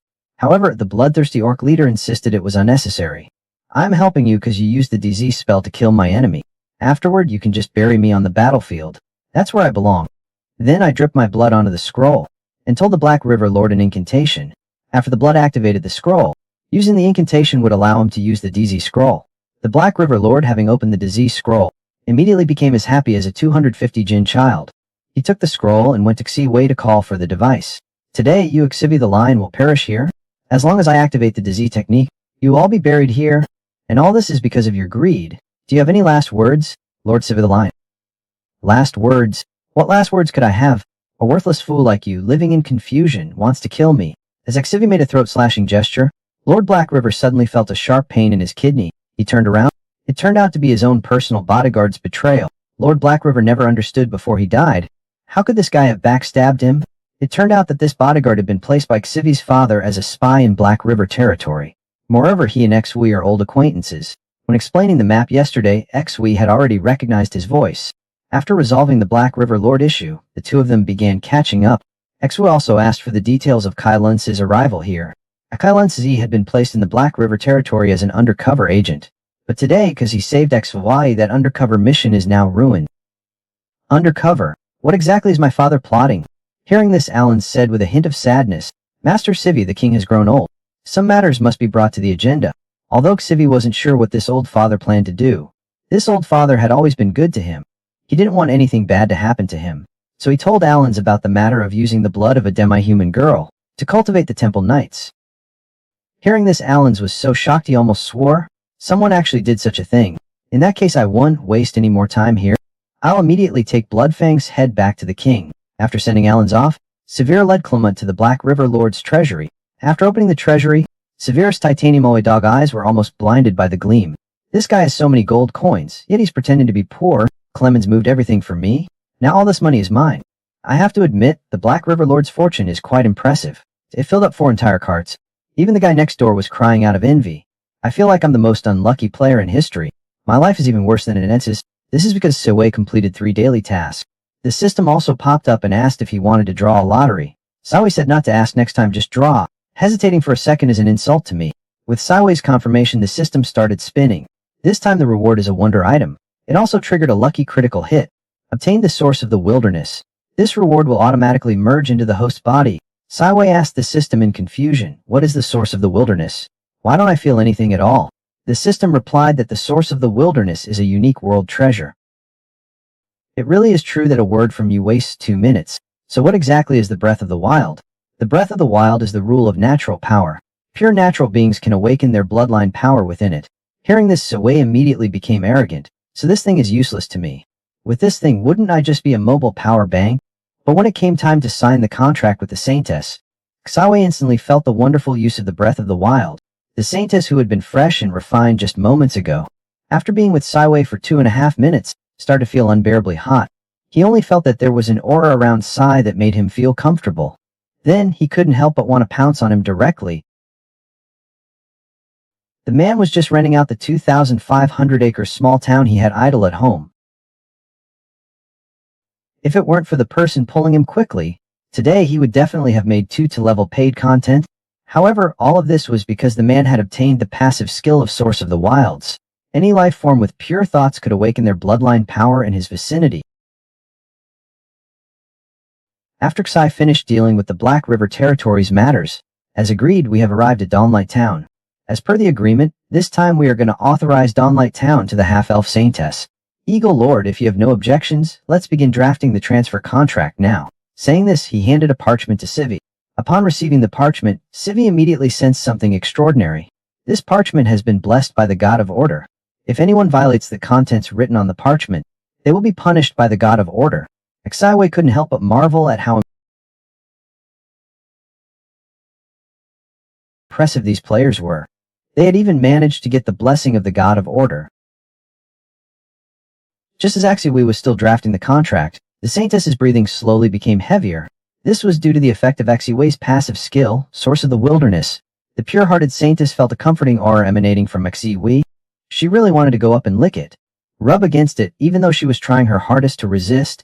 But as time passed, the Saintess could no longer hold back. She lunged forward and jumped into Shivi's arms, wanting to have a deep discussion about the philosophy of life with him. Luckily, her younger brother pulled her away in time. Otherwise, the content after that would require a paid subscription. The younger brother kept fanning the Saintess with his hand to calm her down.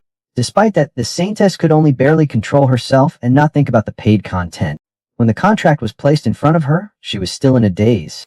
It was only when her subordinate reminded her that she remembered the important matter. The Saintess took the contract and read it carefully, fearing that this old fox might exploit a loophole. The contract stated, "The authority of Mayor Mijel of Morning Light Town is hereby transferred to Saintess Roy. From this day forward, Saintess Roy is the mayor of Morning Light Town. The term is indefinite." The young man in blue innocently asked Sivi, "Lord Eagle, as a count, you wouldn't play word games in the contract, would you?" Sivi, with a smiling face, reassured the young man to not worry. "I'm a man of integrity. Besides, I have already written the contract clearly. I'm giving you the power of Magir." Although the Saintess felt something was off, she couldn't quite put her finger on what was strange. Finally, realizing that the parchment was protected by the Goddess of Order, she felt at ease and signed her name on the contract. The moment Roy finished signing, the Goddess of Order appeared and announced that the contract was in effect. At the same time, Sivi cheerfully congratulated Roy on becoming the village chief. Now let's talk about the rent issue. "What? Rent?" Hearing the words rent, the saint was so shocked that her mouth could fit an eggplant. "Didn't Morning Light Town already authorize it to me?" At this moment, Sivi said calmly, "I never said it wasn't yours. I transferred Mijel's authority to you in the name of the Lord. The authority you gained is Mijel's, not mine. Isn't the rent for Qinggong Town, as a subsidiary town of Lindong Fort, reasonable?" At this moment, the Saintess only felt the city was too cunning. "I want to go back to the countryside. This contract is protected by the Goddess of Order." Now she's in a difficult position, and the players behind her exclaimed, "Wow, this game is too hard." After playing games for so many years, this is the first time I've encountered an NPC who has mastered the art of being a sixth brother to the extreme. At this time, the masochistic maniac Ye Cho stepped forward and loudly berated Siwei for betraying his trust. He further criticized Siwei for lacking the bearing and magnanimity of a lord. He called him a despicable and wretched villain. He then challenged Siwei to a duel. If Siwei lost, he would have to declare Morning Light Town completely under Ye Cho's control. This sounded like blatant moral blackmail. However, Siwei, devoid of moral scruples, was completely unmoved by this tactic. "Do you think you're worthy to duel with me? What else can you do besides using the experience card that boosts your power?" At this moment, the system also updated with new daily tasks. Task: defeat the protagonist Yi Hao. Task: make the demi-human Saintess cry. Task 3: After completing this task, in addition to the daily rewards, you also unlock new features. After reading the task, Saiwei felt that this dog system must have a grudge against the Saintess. 2 out of 3 tasks targeted her. But after seeing the Saintess's figure, Saiwei's inner voice called out, "More tasks like this in the future, please. Don't pity me just because I'm a delicate flower." After receiving the task, Saiwei readily agreed to the duel. After all, this gives a legitimate reason to beat up Yi Hao. If you win, I'll declare that Chengguang Town belongs to Diel, and it will never be invaded again. But if I win, she has to come with me. Upon hearing this, Yi Hao immediately said no. Damn it, if I lose, my fiancé will be gone. I absolutely can't agree to this. Seeing this, Sivi didn't push further and settled for second best. She said that if he won, she would stay with the saint for 5 minutes. Even so, Yi Hao wasn't planning to agree. How do I know if you're a 5-second man? 5 minutes is enough for many rounds. However, the saint was mysteriously confident in Yi Hao's strength. She accepted the agreement. I seriously suspect that the saint is only after Xivi's body. How can you be so confident to beat level 44 with level 11? After the agreement was made, the two of them quickly arrived at the training ground. But Saiwei didn't expect that Yi Hao wouldn't play fair. He actually coated the little bees with a vaporizing poison. Saiwei immediately felt his whole body go numb from inhaling the poison.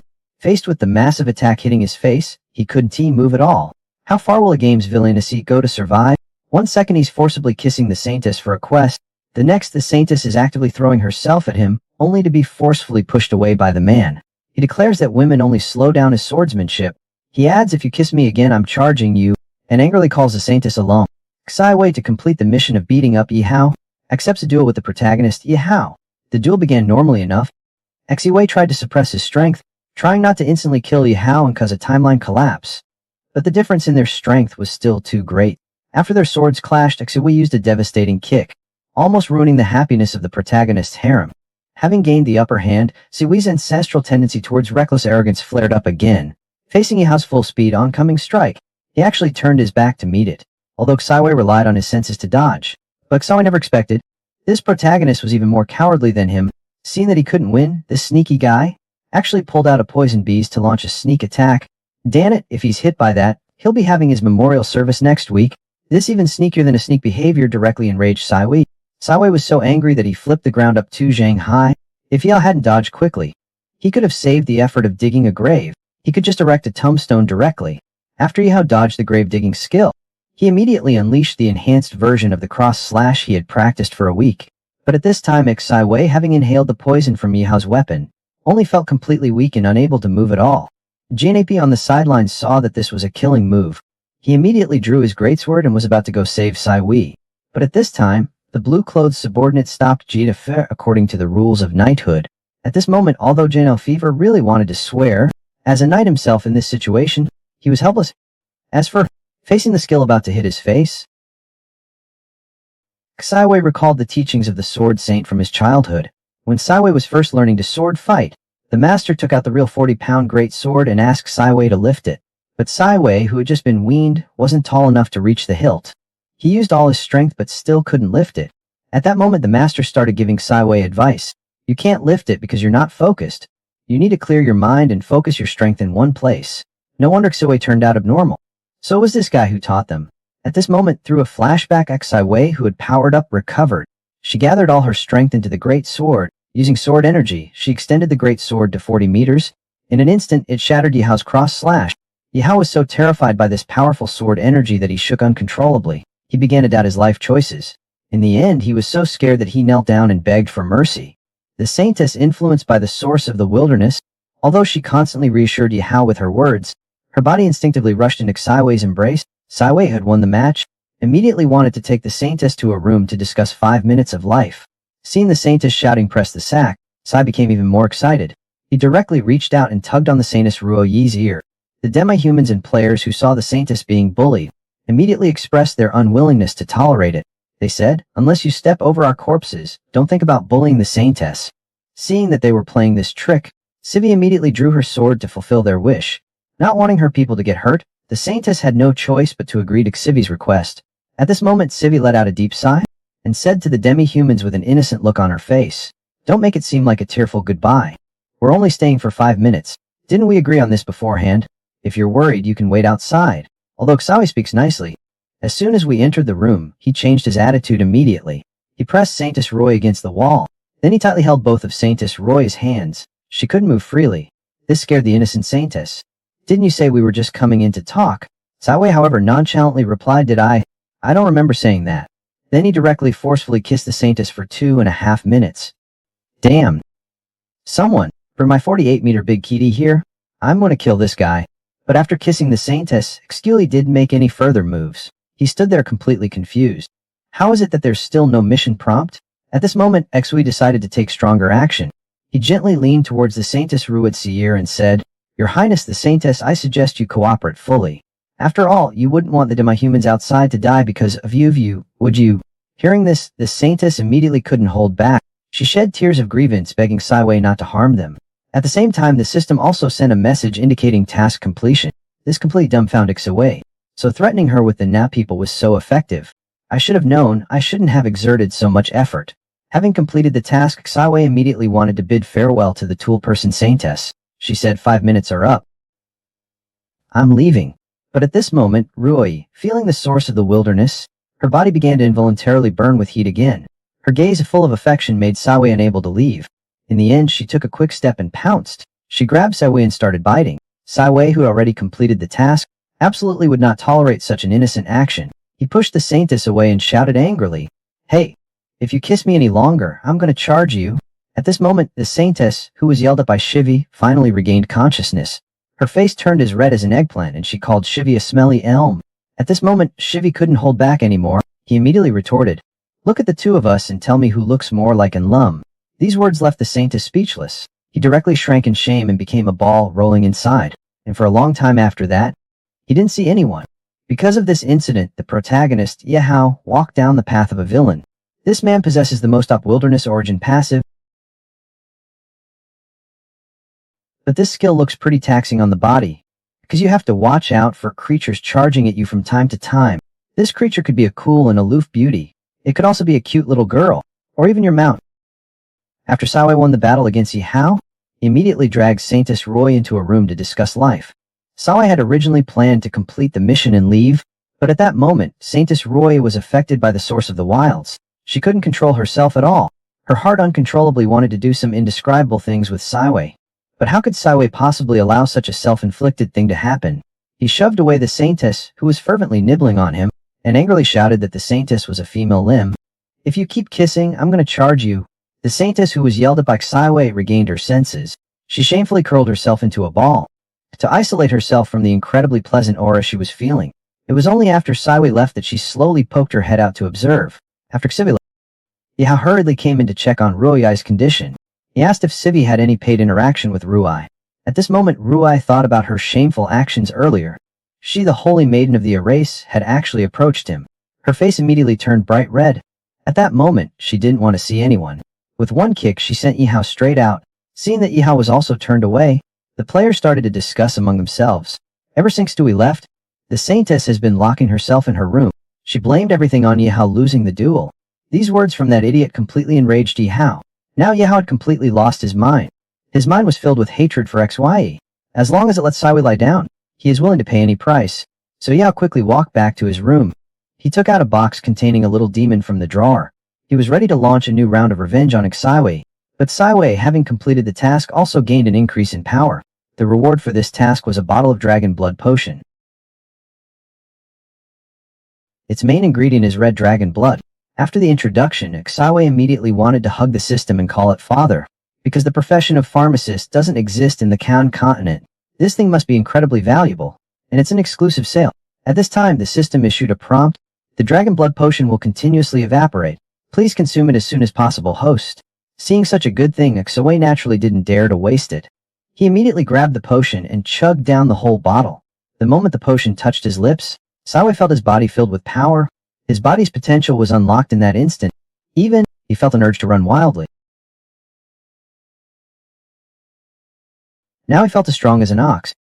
At this time, the system sent another prompt. This reward distribution is complete. The system has activated a new feature. After activating this new feature, the host can obtain villain points through villainous actions.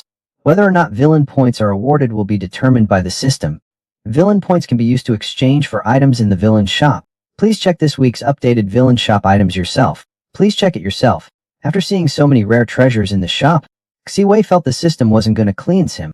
It was subtly encouraging him to do bad things. But if he exchanged this potion and gave it to Bai, not only could it allow him to break through level 50 and become a Sky Knight, it could also greatly increase his lifespan. Besides that, mount siege weapons and blueprints for UQ and other things could improve the overall strength of the army.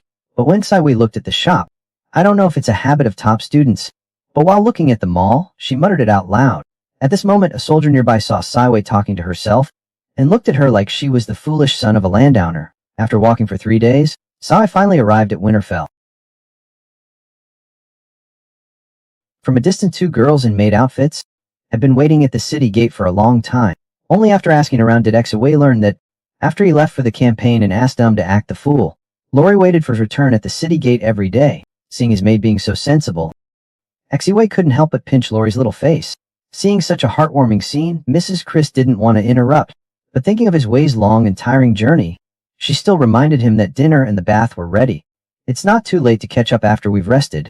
Feeling refreshed and full, Xawei felt like he'd come back to life. It's just so good to be home. But just then, a petite figure slammed in Xawei's waist at 180 miles per hour. Tears welled up in her eyes as she looked at him. She stammered, "Master, I missed you so much." Saiwei wanted to wash off his sweat before letting Lori hug him. But Lori wouldn't let go no matter what. He could only feel a warm, comforting presence around Civi. He just wanted to keep holding Civi. At this moment, Civi felt numb all over. 3 days of marching without a bath, and this girl still thinks he smells nice. Does she have some kind of special kink? But Lori only felt that being with Civi was just like being in a mother's embrace.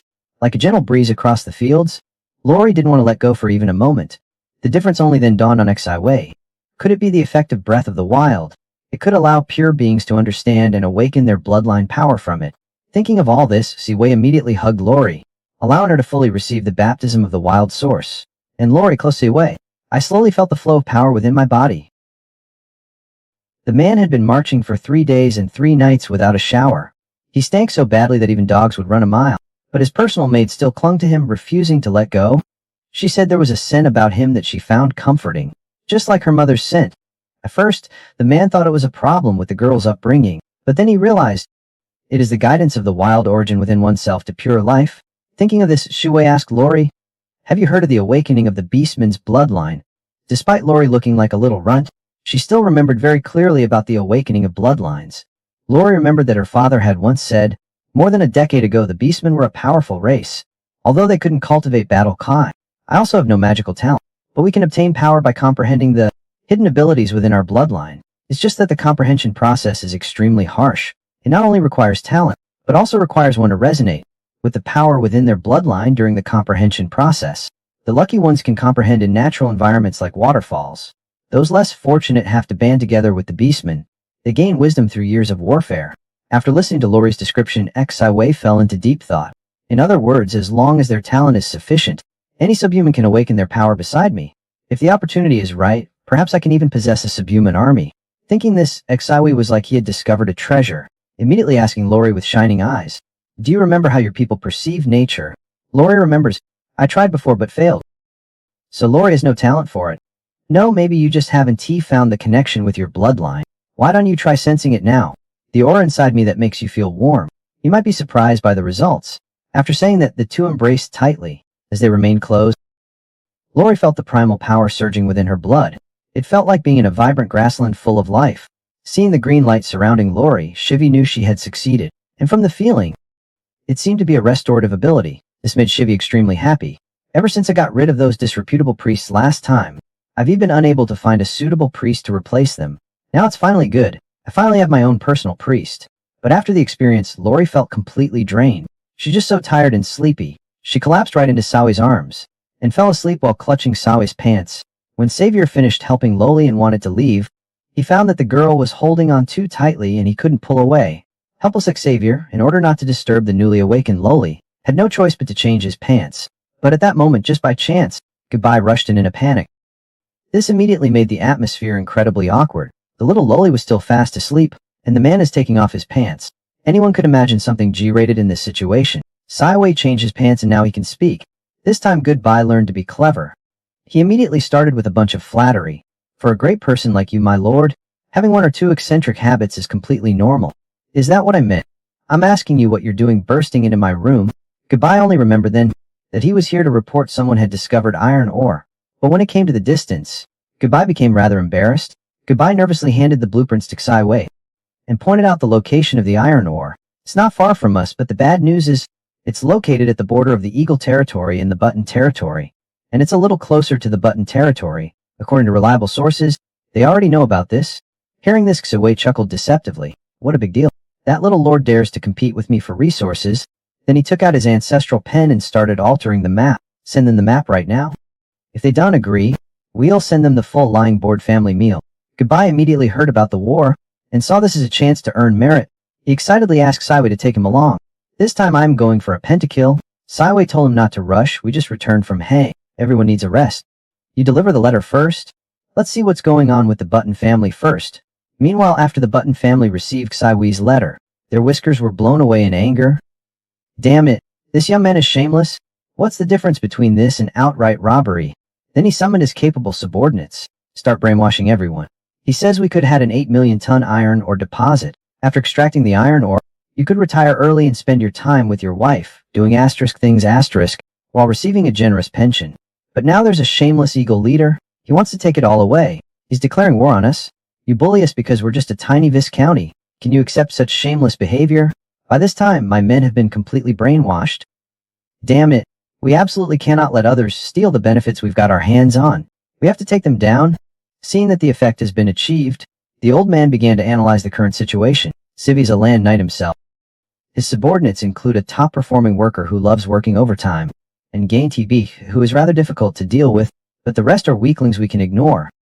Strategically, we have the advantage, but to be safe, I used 1/3 of my mining rights to borrow 3 land knights from the Count. In addition, his son, who emits green light, is also a land knight. So in this round, it's 4 against 2, and the advantage is on our side. Civi has now reached level 50 and become a Sky Knight, and this guy is still looking all over the street for targets that can earn him villain points. Now having the maid warm his bed no longer satisfies the system. He must find a new way to exploit a bug. After several attempts, Civi finally found. In the end, you set your sights on this little chubby kid. The man started with the strongest villain system. To survive, the man does tasks that go against his conscience every day. At first, the system only made the man snatch a child's lollipop, a basic task within the farmer's fields. The most outrageous one was forcing a kiss on the saintess from the neighboring village. But now the system's appetite is growing larger. Even warming the bed for a lowly isn't enough to satisfy it.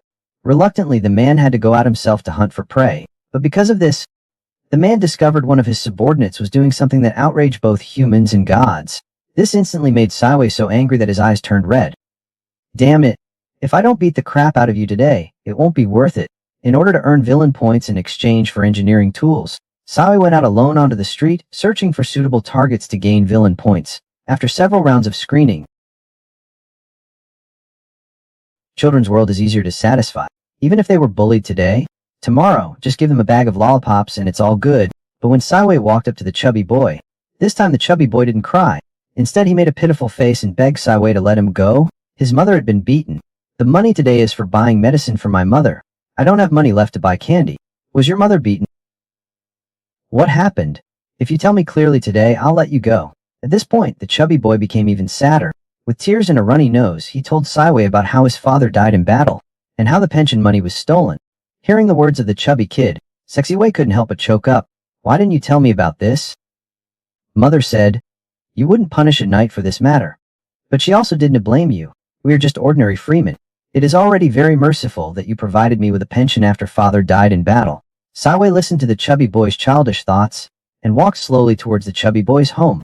After arriving at the chubby boy's home, Xi Wei bought some nutritional supplements and asked the chubby boy to deliver them to his mother. He also inquired about the person who had assaulted her. It was said that there was even knightly support behind them. The woman, seeing someone willing to stand up for her, uncontrollably shed tears of emotion. He said tremulously, it's Bolt and his gang from the outer district. They're notorious local ruffians. That day, Lord Knight had just sent the condolence money. Not long after, they came to my door and took the money. They even beat me up like this. They said I could come to them for revenge anytime. They have the support of Lord Knight and the Lord. Hearing this, Xi Wei was so angry that he almost ground his back teeth to dust. Damn it. These bastards are bullying others with their power. They actually went around causing trouble in my name. I'm going to find out who the knight behind these dogs is. After hearing the woman's description, Saiwei disguised himself and went alone to the Winter Tavern in the outer district. Once there, Saiwei kept his eyes fixed on the crowd passing by outside the window, searching for Bolt's figure. Even when the bar girl came to offer service, Saiwei expertly tossed a gold coin, telling the girl to get him the best drink, and keeping the rest as a tip. This thrilled the bar girl. She quickly offered her services again, saying he could find her anytime he needed anything else. But the bar girl hadn't delivered the drink yet. I was almost knocked over by a strong gust of wind. When I turned around, Xiwei had already disappeared. At this moment, Xiwei had dragged Lem deep into an alley. Saiwei's now furious to the extreme. She was about to explode at any moment. Coldly, she said to Lem, "From now on I ask you answer. If you dare to say one wrong word, you will die. You stole the compensation from the Bernkrat family. Who are your accomplices? Who is behind this? Who ordered you?" Seeing the murderous Saiwei, knowing he could be killed at any moment, didn't dare to hide anything. He immediately revealed his accomplices and the mastermind behind it. Hearing the names of the thugs, Xiwei wasn't surprised. But when he heard the name of the mastermind, Sai was startled.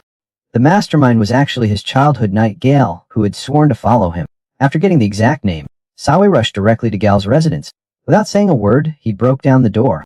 At that moment, Gale was having a life conversation with two girls. Seeing someone ruining his mood, he immediately greeted the intruder's whole family. At this moment, Saiwei looked at Gale with cold indifference. "You're in good shape. You can take on two at once. You should know why I'm here, right?" At this time, Gale still didn't realize the seriousness of the situation. He said with a cheeky grin, "Talking about life with two girls at once shouldn't be illegal, right?" Seeing that Gale still wasn't being honest, Civi's anger completely erupted. He grabbed Jarl by the collar and shouted, "Stop pretending to be confused here. Did you take the compensation for those fallen soldiers?" At this moment, Jarl finally understood Civi's purpose. He bluntly said it was just some peasant's compensation. The Lord really didn't need to make such a big deal of it. Do you really think it's unnecessary? What you've done is a capital offense. Seeing how Severe treated herself, a great knight, just for a few ordinary people, Gale couldn't hold it anymore. He bluntly stated that he, a great knight, only earns 3 gold coins a month. If those people die, there would be 10 gold coins in funeral compensation. He could even go to the treasury department every month and receive 5 silver coins. Why is that? He slapped the large white rabbit milk candy next to the girl. Let Civi see what 10 gold coins can do. You can lie very comfortably. Finally, he played the emotional card. My lord, are you really going to kill your loyal knight of many years? For a few insignificant wretches? After hearing this, Civi was deeply impressed by his values. Since you admire those dead soldiers so much, then let them be. I will continue to pay your family's condolence money.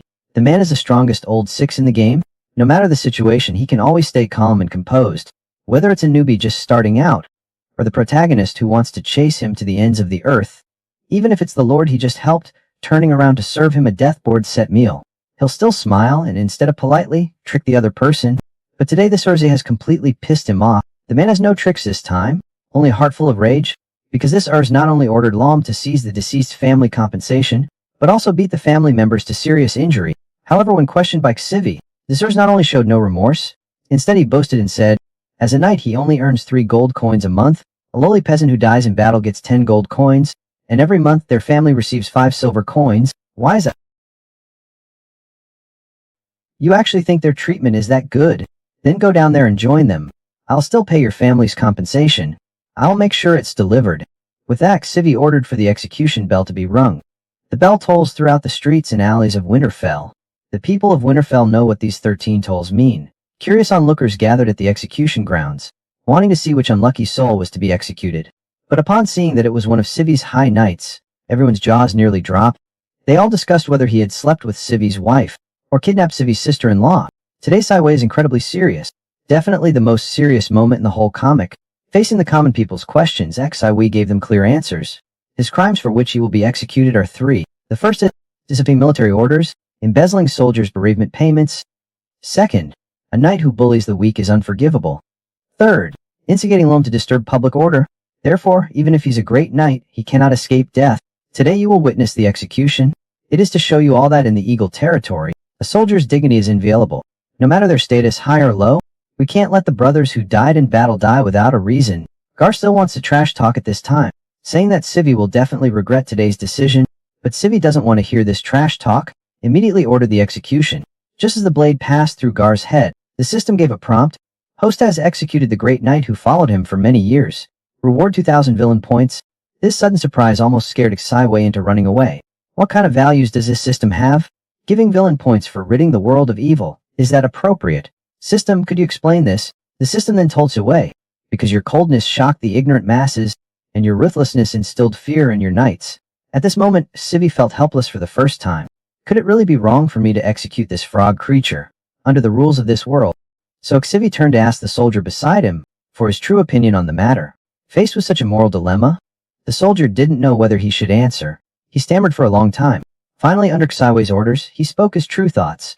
You executed the knights who had followed you for many years for the sake of a few commoners. Apart from a few knights who were indifferent, the rest were somewhat dissatisfied. Even Lord Clement sighed and said that they didn't deserve to die. Xiwei back home had been emo all day. Gar's dying words kept flashing through his mind. Even Lori, who came to deliver milk, noticed that Xiwei was troubled, although Xivi tried to appear calm.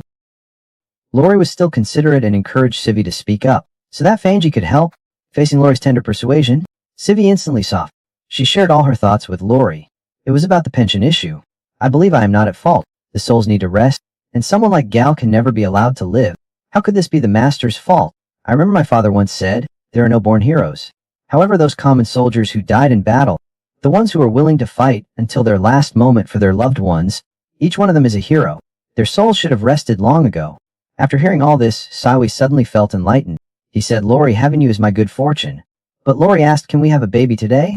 Although Xiwei really wanted to. But considering Lori's physical condition, Xiwei could only use Lori's incomplete awakening as an excuse to put it off. At this moment, Xiwei wished he were dead. That cute loli is already an adult.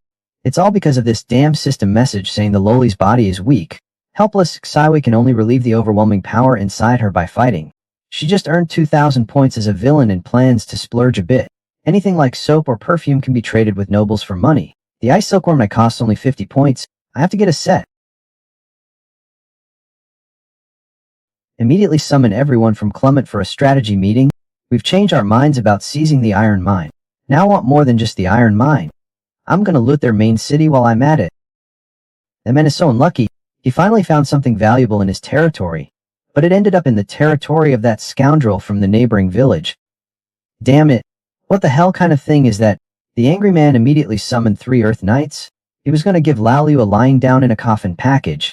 However, just as the man led his large force to prepare for a final battle with Lao Liu, this Lao Liu was actually thinking about how to steal his home base, while Xiwei was selecting Ice Silkworm Lace 9 in the system's store. He suddenly discovered that the system actually had siege ladders, and they only cost 600 points. This instantly rekindled Xiwei's fighting spirit, immediately gathered the people of Clement to start discussing his plan 6, but as soon as Xivi finished his first sentence, he nearly dropped everyone's jaws in Clement, because in order to gain more resources, Xivi changed the originally planned resource competition to a direct attack on the enemy's main city. After hearing this, everyone thought he was crazy. He actually came up with such a ridiculous plan. Some even thought, if he's not a lord, we should at least give him 2 DB cannons. Even Clement immediately stood up to stop him. He pointed out that there are not enough siege weapons right now. Even if we worked 25 hours a day, non-stop, to make them, it would be too late. And even if we had them, we couldn't quietly move them into Button City. Most importantly, their walls are equipped with magic cannons. Even a Grand Knight would be crippled by a hit from this thing. It's not something you can just fix with some medicinal wine. After listening to Crimin's analysis, Xivi calmly, I'll handle the siege weapons. I have a way to get 2 engineering vehicles inside without anyone noticing. Now I only have one question. If we can fully restrain the Button family, how many soldiers would it take for 2 engineering vehicles to quickly capture Button City? Young Master, Button City is a large town after all. Even if the main force is temporarily tied down, it would still be difficult to break through. Besides, at this point, Clement seemed to have some reservations and hesitated to continue. Under Sai's repeated urging, Clement sighed and slowly said, and the knight in charge of recruiting soldiers, Gal, has just been assigned your Bedress package, so the current conscription situation is not ideal. The existing forces are simply insufficient to control a large town. At this point, Swoley grinned. What if we don't need to control Button City? How many people would be needed to simply raid the goods in home and fort? As soon as these words were spoken, Clement was stunned. This is one hell of a move.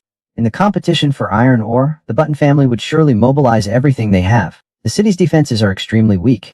We only need siege weapons to occupy the city walls, seize control of the magic bubble, and the knights providing cover. With this operation, 500 infantry soldiers and 10 knights will be enough.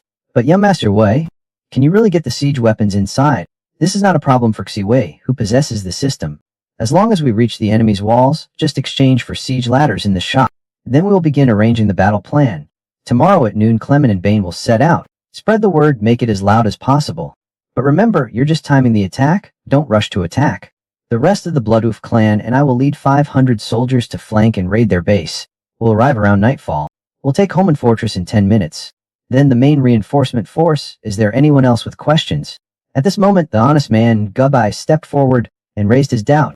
Since we are confident we can defeat the Button family head-on, why not defeat them first and then attack Button City? As soon as he said this, the whole room burst into laughter. At this point, Clement angrily shouted, "Are you sure you can hold all the enemies on the main battlefield? This is a golden opportunity, only possible because Master Xi brought siege weapons this time. If the enemy finds they can't win head-on and retreats back into the city, what are you going to do against more than 10 magical cannons?" After listening to Clement, Gabai felt like his spoo was going to burn out. Damn it. This high-level game is too difficult. Noon the next day. The Button family has already prepared for a fight, but at this moment the scout reports in. The Eagle territory has spotted the Earthrider Turkleman, and a tall handsome man over 3 meters high. There was no sign of the Eagle Lord, and after a quiet investigation, they've already started cooking. They have no intention of attacking at all. This move is enough to confuse the Button family. When it comes to boasting, he's always the loudest. Now he's at my doorstep and he's not moving. Does he think he's here for a vacation? While the Button family members were still questioning their lives, a poor ragman in a black cloak appeared. He claimed to have intelligence on the upcoming Sevi operation. At this moment, Lord Button, still skeptical, took the envelope from the man in black, and then posed the soul-searching question. Why do you want to help me? Why should I trust you? I'm not a philanthropist, I have conditions. If you win, I want half of the iron ore profits. Upon hearing this, Viscount Button was immediately enraged, his veins bulging. Half? Are you crazy from poverty? What gives you the right? Is it because you're ugly? At this moment, the man lowered his cloak and gave a wicked smile.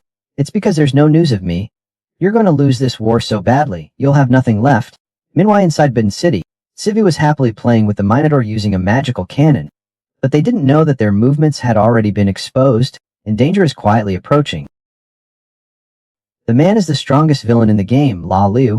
He said a real man should face things head-on. But this La Liu doesn't follow the rules of combat. When the enemy took away the main force and prepared to face him head-on, this guy actually doesn't play fair and sneaks behind with his elite troops to raid. But just as the man happily carries off the enemy's spoils, he doesn't know that danger is silently closing in, because his whereabouts had already been leaked by someone with ulterior motives. At this moment, the unaware Civi had already arrived with the handsome men, quietly under the walls of Button City. Facing the towering city walls, Civi couldn't help but exclaim, "These golden ironstone walls would be hard to breach without a siege ladder. Even if I were a sky rider on horseback, it would still take considerable effort to get in." After saying this, Civi exchanged 2 siege ladders from the system space, and placed them directly under the walls of Button City. Seeing the 2 siege ladders appear out of nowhere, the handsome guys were all dumbfounded. Damn, what kind of move is this? How can it be played like this? After summoning the siege ladders, Sai flew towards one of the city walls. He told Carl to take the men up the other city wall. If my surprise attack succeeds, I'll join up with you. The soldiers on the city wall are dozing off. It turns out my boss was right. Slacking off at work really does have consequences. At this moment, the soldier who heard the sound of someone falling turned around. He was scared out of his wits. He immediately shouted loudly, "Someone! Quick! There's an enemy attack!" The city guards who heard the shout immediately aimed the magic cannon at Civi's kidneys. Just as he was about to fire, suddenly, a handsome guy appeared behind him and kindly threw him off the 888-meter city wall. The handsome guy took control of the magic cannon and instantly became playful, and aimed to fire it at the city wall. As the magic cannon was fired, the city walls forged from iron and steel have been pierced with a large hole. This instantly captivated the handsome man. He expressed wanting more. At this moment, Civi, who had finished clearing the enemies, arrived. She told the handsome man to stop playing and leave some people to guard the walls. The rest follow me to raid Holman Fortress. At this point, Civi's villain mission also updated.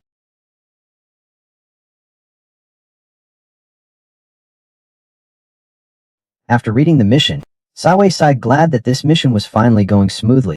This is more like the identity of a villain. With the system task, Saiwei worked even harder and happily directed everyone to move the goods. Put some effort into it, move the expensive ones. Smash anything that can't be moved. After a night of waiting, Clement finally realized that something was wrong.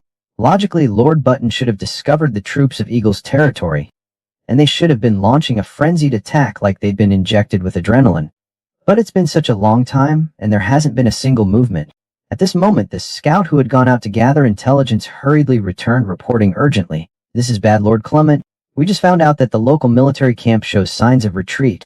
There is no one left in the camp. Upon hearing this, Clement immediately sensed that something was wrong. Master V is in danger. All units attention. March towards Homan City at full speed. Clement is already in a panic. Meanwhile, Xivi is still happily looting all the treasures of Homan Fortress. At this moment, a handsome man comes running, excited to report. My lord, there's more good stuff here. Please come take a look. Saiwei opened the big door and took a look. His titanium alloy eyes nearly got blinded by the light. This Homan castle is something else. I'm gonna get rich. Move everything for me. All this is mine now. But just as Xiwei and the others approached the treasures, several thick black iron bars suddenly fell from the sky. They've trapped Xiwei and the two hunks inside. Only then did Xiwei realize he'd fallen into the enemy's trap. The hunks were still trying to break down the fence with brute force, but this fence was clearly made in China. The hunks struggled and strained for ages. The fence remained completely unmoved. Seeing that even these brute force warriors couldn't manage it, Xiwei figured he wouldn't be able to either. Just as Xiwei was about to draw the big sword to give it a try, an old scheming man walked out from the corner. He told Xiwei not to waste any more effort. This cage can absorb all the power within you. You won't be able to open it from the inside. Seeing that Viscount Budun was here, Xiwei asked in confusion, how did you end up here? Has Clement already been defeated? You're talking about that idiot, right? He's still waiting for me to launch the attack, like a fool. By the time he reacts, he'll probably already be done for. Really? But there's something I'm curious about. How did you know I was in Homenberg? You're not telling me it was just a coincidence, are you?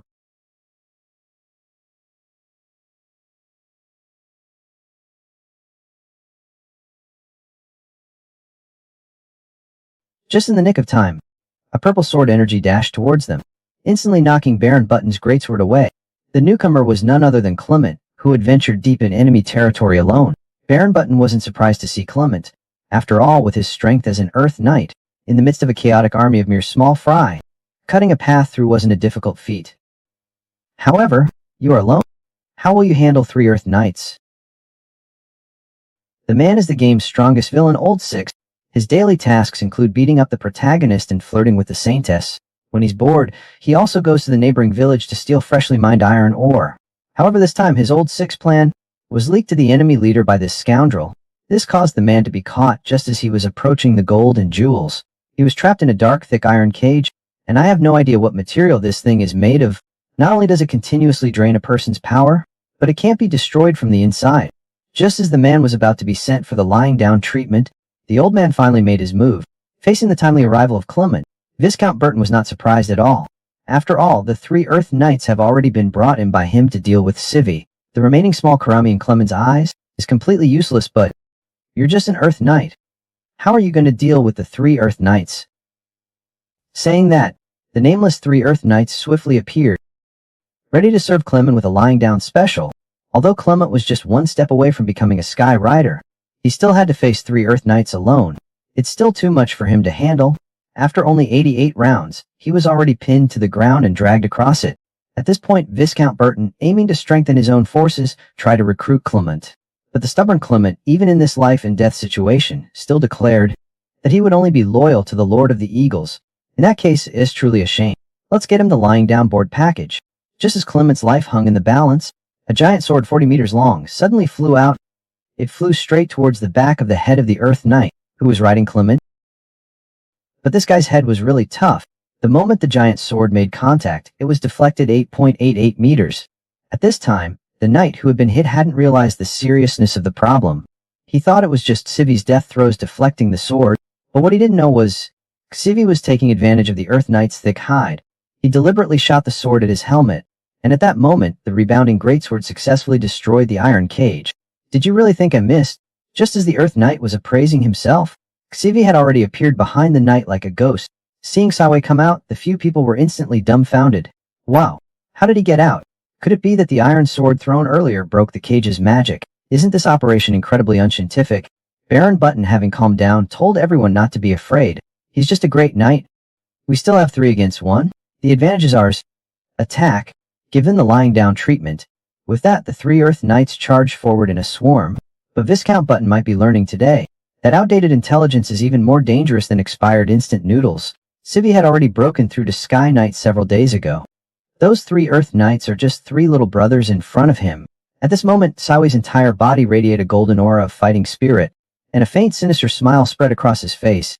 The mission experience pack he had been longing for had actually come to him. Faced with the attack of the 3 Earth Knights, Xiaowei only used one strike to blast them into oblivion, leaving not even a trace. Seeing that the 3 Earth Knights couldn't even last a single round under Xiaowei's hands, Viscount finally realized that he who wanted to compete with Xiaowei for the iron ore, this is just a joke. After sending off the Earth Knight, Xiaowei happily retrieved the great sword. He then moved forward to check on Kalaminga's injuries. Fortunately, the injuries were severe but not life-threatening. A bottle of life water, and tomorrow he will be back to full health. However, Xu also realized a serious problem. They are still in the early stages of their venture. In the future, injuries will become more frequent. It's really inconvenient for a team to not have a healer. We can't always carry potions with us. Looks like I'll have to have Lori awaken her abilities quickly this time. After drinking the potion, Ocean Fifth quickly regained consciousness. He solemnly apologized to Xiaowei. I'm sorry, Master Xiaowei. I apologize for my doubts when you executed Gal. I apologize for questioning your decision. If it weren't for those volunteer militias coming to our aid today, my knightly career may end here. It was young Master Xiaowei who reduced their taxes and upheld justice for them. That led them to willingly risk their lives to come to our aid. And you've already become a Sky Knight at such a young age. Soon you'll surely become a champion knight. Faced with Clement's praise, Xiaowei, this sly fox, actually started to feel a little embarrassed. He just picked up the glass and chuckled. Maybe one day we really can plant the flag of the mighty eagle all across the Kane continent. Hearing that his boss has such grand ambitions, the handsome guy immediately became excited. Does that mean I can go to war every few days? He immediately pledged that the Bloodhoof clan would serve you with utmost loyalty until death. Although these words were full of passion, but the sudden loud shout frightened Xguai, who was drinking water, causing her to spit it out. She nearly choked to death on the road, dominating the Kane continent because of that sentence. Even more impressive were the other handsome guys from the Bloodhoof clan. Inspired by their leader, they shouted along for the whole night, keeping us way up all night. Finally, Xguai managed to endure until the next day. Eagerly opened the system panel, ready to start the lottery. But just as Xiaowei's lottery had just ended, a meteor with blue flames was rushing toward them from the sky. It just happened to hit Xiaowei's castle directly. This girl was just a little loli everyone could bully a few days ago. Because of her demi-human identity, even stray dogs could kick her around. If it weren't for Xivi's timely rescue, I would have eventually become a plaything for the nobles. Because of this, Loli has always wanted to repay Xivi. She warms his bed every day right on time. She even thought about having a bunch of monkeys for Xivi, but today in an extreme state of self-blame, she finally awakened the power within her bloodline. She became a healer with group healing abilities. After Xiaowei ended the iron ore battle, he returned to Winterfort to begin his villainous lucky draw. This time the prize was incredibly awesome. It was a 3-headed dog from hell, and this lucky draw triggered a critical hit. The reward was upgraded to the Hellfire Lord, Salakan Grey Smoke. This reward will be distributed in a reasonable manner. It has been detected that during the host's recent seizure of the iron ore, I killed 3 Earth Knights in an instant. I've psychologically traumatized many. Reward 30,000 villain points. This is a critical hit reward in villain points. This made Wei extremely happy. Hellfire sounds like a fire elemental spirit or something. I don't know where it will appear this time. Siwi's words had just fallen.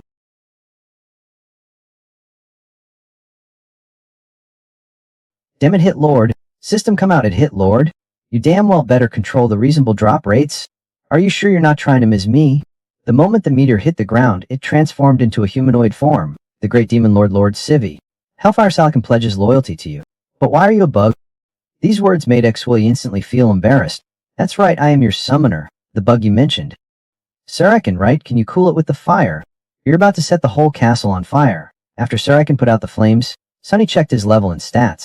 Gatekeeper Su level 55 with 2 immunity skills. The system's critical hit never disappoints. Just then, they saw that a large hole had been blown into Xiaowei's room by a meteorite. Worried about Xiaowei's safety, everyone holding weapons walked in. Xiaowei was just about to introduce his new companions to everyone, when Salakan and the Minotaur locked eyes. In another world, the Minotaur for some reason had invaded other planes of existence with Salakan. Although they were once comrades, it seemed that there was no camaraderie between them. They immediately started arguing when they met. Seeing how tense they were, Xiaowei quickly intervened. Stop arguing, both of you. You're giving me a headache. Just go down for now. And while you re-edit, find someone to fix my house. At that moment, Salakan asked a question that made Xiaowei feel very awkward. Great Lord, where should I stay? This question only made Xiaowei's head hurt even more. Such a big... Where should I put it without causing trouble? At this moment, Lori pulled at Xiaowei's clothes and said, Master, leave this matter to me. Then everyone in Winterhold saw by the fountain A dark version of the thinker statue was placed. Occasionally white smoke rises from it. This left Saracen speechless. Am I the Hellfire not concerned about my reputation? Meanwhile, a group of black-robed figures are secretly infiltrating Winterfell. Based on their attire, they seem to be members of the XG organization from episode 6. As they rush forward, an elder with a 48-meter-long greatsword blocked their path. He declared that the road is closed. At this moment, one of the members of the XJ organization said with a hint of amusement, "Parked you? It's only been a few years, and you've already become like this? If it weren't for your eyes, I almost wouldn't have recognized you. Your wife's blood is really useful. It made me feel an unprecedented power. I know you've always wanted revenge, but I really want to know, you a good-for-nothing without a magic source? Intend to take revenge how?" After hearing this rubbish, old Parker was already trembling with rage. Facing this bunch of rubbish, he didn't want to waste words. He simply took a pill out of a small box and swallowed it. As the old man swallowed the pill, an extremely terrifying aura emanated from him. The level suddenly rose to 50, becoming a Sky Knight. Seeing the elder's power surge, Ra wasn't scared at all. Instead, he looked excited. This guy actually used a life-draining potion. Number 2, Number 3, stay with me and deal with this old man. The rest of you, go complete the mission. Remember, make it quick. Not long after Xivi and Lori, who were warming the bed, suddenly I heard what sounded like firecrackers outside. Sawe went to the window and discovered that it was Salakin fighting against a few weaklings from XJ. No, it should be Salakin unilaterally beating them up. At this moment, 10,000 horses were galloping through the minds of those XJ knights. Are the eyes of the intelligence team just for show? How could they not report such a high-level demon? Faced with a level 55 Saracen, a few XJ knights on horseback can only flee in panic. They have no power to fight back. At this moment, Soe also tells Loli to find a safe place to hide. I must take action now. If this keeps going, Winterhold will be reduced to CQ size. When the few XJ knights saw Sawe, 1,000 thoughts raced through their minds again. How did another Sky Knight appear? Although a few of them really wanted to curse, but seeing the assassination target right in front of them, they still decided to give it a try. The group transformed into werewolf form, ready to fight to the death with Siwe. If this had happened a month ago, with this plastic surgeon, Siwe would probably have died 80 times in a day. But now Siwe is no longer the same. With a single gesture, she unleashed several sword energies. He killed a wolf cub. The remaining two exclaim, "Is Siwe a monster?" The Earth Knight instantly transformed into a werewolf. Only a veteran Sky Knight, after years of experience, could possibly do that. This guy looks no older than 20. While the two were speaking, Sawe's sword energy attacked them again. Although the two, Wolf and Fox, dodged the sword energy, they faced such a terrifying enemy. They couldn't stay for even a second here. They immediately started running. But Sawe wouldn't let them off so easily. "You think you can destroy my place and just run?" Xui ignited his golden fighting spirit and chased after them. At the same time, old Parker's performance was far from ideal. Although he had reached level 50 fighting spirit thanks to the medicinal pills, his combat experience and skills were still at a novice level. Moreover, he is still facing the XJ organization's Earth Cavalry alone. At this time, the two who had attempted to assassinate Xive were rushing back in a panic. Rosé thought they had already completed the mission. Just as he was about to praise them as the fastest men in the world, Xive appeared wielding his large sword and charging at them. Seeing that Xive had advanced to a Sky Knight, Rosé knew that if the battle continued, he would definitely be finished here. So he ordered his subordinates to hold Xive back while he prepared to escape, but he clearly underestimated Sawe's strength. Against this level of opponent, Sawe was as easy as chopping melons and vegetables. The three younger brothers who charged forward only bought him 3 seconds. Ruz was just about to run away. But having finally waited for his enemy, old Parker, how could he let him off so easily? "You won't take a single step forward before I die." Seeing Ruz was enraged, he gathered powerful blood energy in one hand, piercing old Parker's chest in an instant. But old Parker didn't fall because of it. Instead, he grabbed Rurz's hand tightly. "My lord, quickly kill him for me." Seeing this, Sawe didn't hesitate for a moment. One strike and that Urz is gone. Old Parker, his revenge finally taken, had only a breath left. Before he died, he asked Sivi a question. "My lord, I heard you also have a subhuman girl you particularly like. Is that true?" Sivi, to ensure old Parker could hear him clearly, deliberately crouched down and said, "Yes." Hearing Sivi's affirmative answer, old Parker chuckled twice. Using his last bit of strength, he said, "Then you must protect her." Although old Parker said this to Xiwei, the editor thinks he was speaking more to his younger self. After saying this, old Parker peacefully closed his eyes. He went to meet his beloved wife with peace of mind. Xiwei, who had just experienced a great battle, had just entered the room. Cute Loli suddenly rushed out. Xiwei, confused, asked Loli what was wrong. "I heard a rumbling noise from below." Loli is so scared that Master might get hurt. Loli wants to protect Master. But Loli knows that if she goes down, she will only become Master's burden. At that moment, Xiwei gently comforted Loli. "Loli, you're not a burden. You'll awaken soon. When you awaken, the Master will no longer be better than you." After hearing Civi's words, Lori's emotions became even more agitated. Does awakening mean I can protect the master? I really want to protect the master. I don't want to keep hiding behind the corner. I want to become stronger. As Lori's emotions grew more and more intense, she began to emit a white light all around her. Slowly, a dazzling light completely enveloped him. 0.01 seconds later, a stunning figure walked out from the light. Master, why are you looking at me like that? The man is the infamous demon lord feared by everyone in the game. Even the protagonist has to call him dad. But this girl, knowing of Saiwei's evil reputation, eagerly ran up to ask for his autograph. Saiwei thought it was his charm that was shining. He believed he had already deeply impressed the girl in front of him. After Lori awakened her bloodline power, Saiwei immediately used information visualization to check Lori's details. It was a shock when didn't expect it. Just after awakening, Lori was already level 42, almost as impressive as an Earth Knight. She's exactly my dream girl. Ever since I bragged about taking down those arrogant priests last time, they kept mocking Winterhold for not having a healer. Now Xivi finally has one, and she's top tier both in bed and in healing. After Lori's awakening, to cultivate Lori's confidence and to bridge the gap between humans and subhumans, Xivi opened a clinic for Lori where any injury or illness is treated for only 1 copper coin. He even made Salakin its mascot. But when people saw it was run by a subhuman, they avoided it. Even after learning that Lori is Saiwei's new favorite, everyone thought this medical clinic was just something Saiwei opened to showcase a pretty face. When Saiwei heard the townspeople's gossip, he wasn't surprised at all. It was exactly as he expected. Changing the people's attitude toward demi-humans in Winterhold was not going to be easy. He still had to start by building trust. But just then, the little chubby one in disguise gave Saiwei an idea. Her mother's injuries from being beaten by Lum probably had T fully healed yet. Saiwei asked the little chubby boy to bring his mother over for treatment. The fees here are cheap. Moreover, after a thorough understanding, I can confirm that the doctor's sister's skills are top-notch. After hearing Saiwei's words, the little chubby boy quickly brought his mother over. Lori was very happy to see her first customer finally arrive. She warmly invited the little chubby boy and his mother to come in for treatment. When people saw the little chubby boy and his mother enter, they started whispering. The little chubby boy's background is pitiful. His father died in battle. Her mother's lung disease was widely known. Even the pastor couldn't do anything about her illness. Everyone thought the mother and son were just grasping at straws. But 2.5 minutes later, everyone was proven wrong. Because they saw the little chubby boy and his mother walking out, full of excitement. And the color of the mother's face had improved dramatically. The little chubby boy even joyfully hopped in front of the clinic. He was as happy as a 3-year-old child. That beautiful sister is amazing. She just gently raised her hand. A white light fell onto my mother.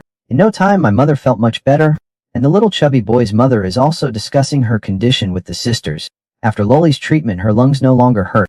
Her waist doesn't ache and her legs don't hurt. She feels much younger overall.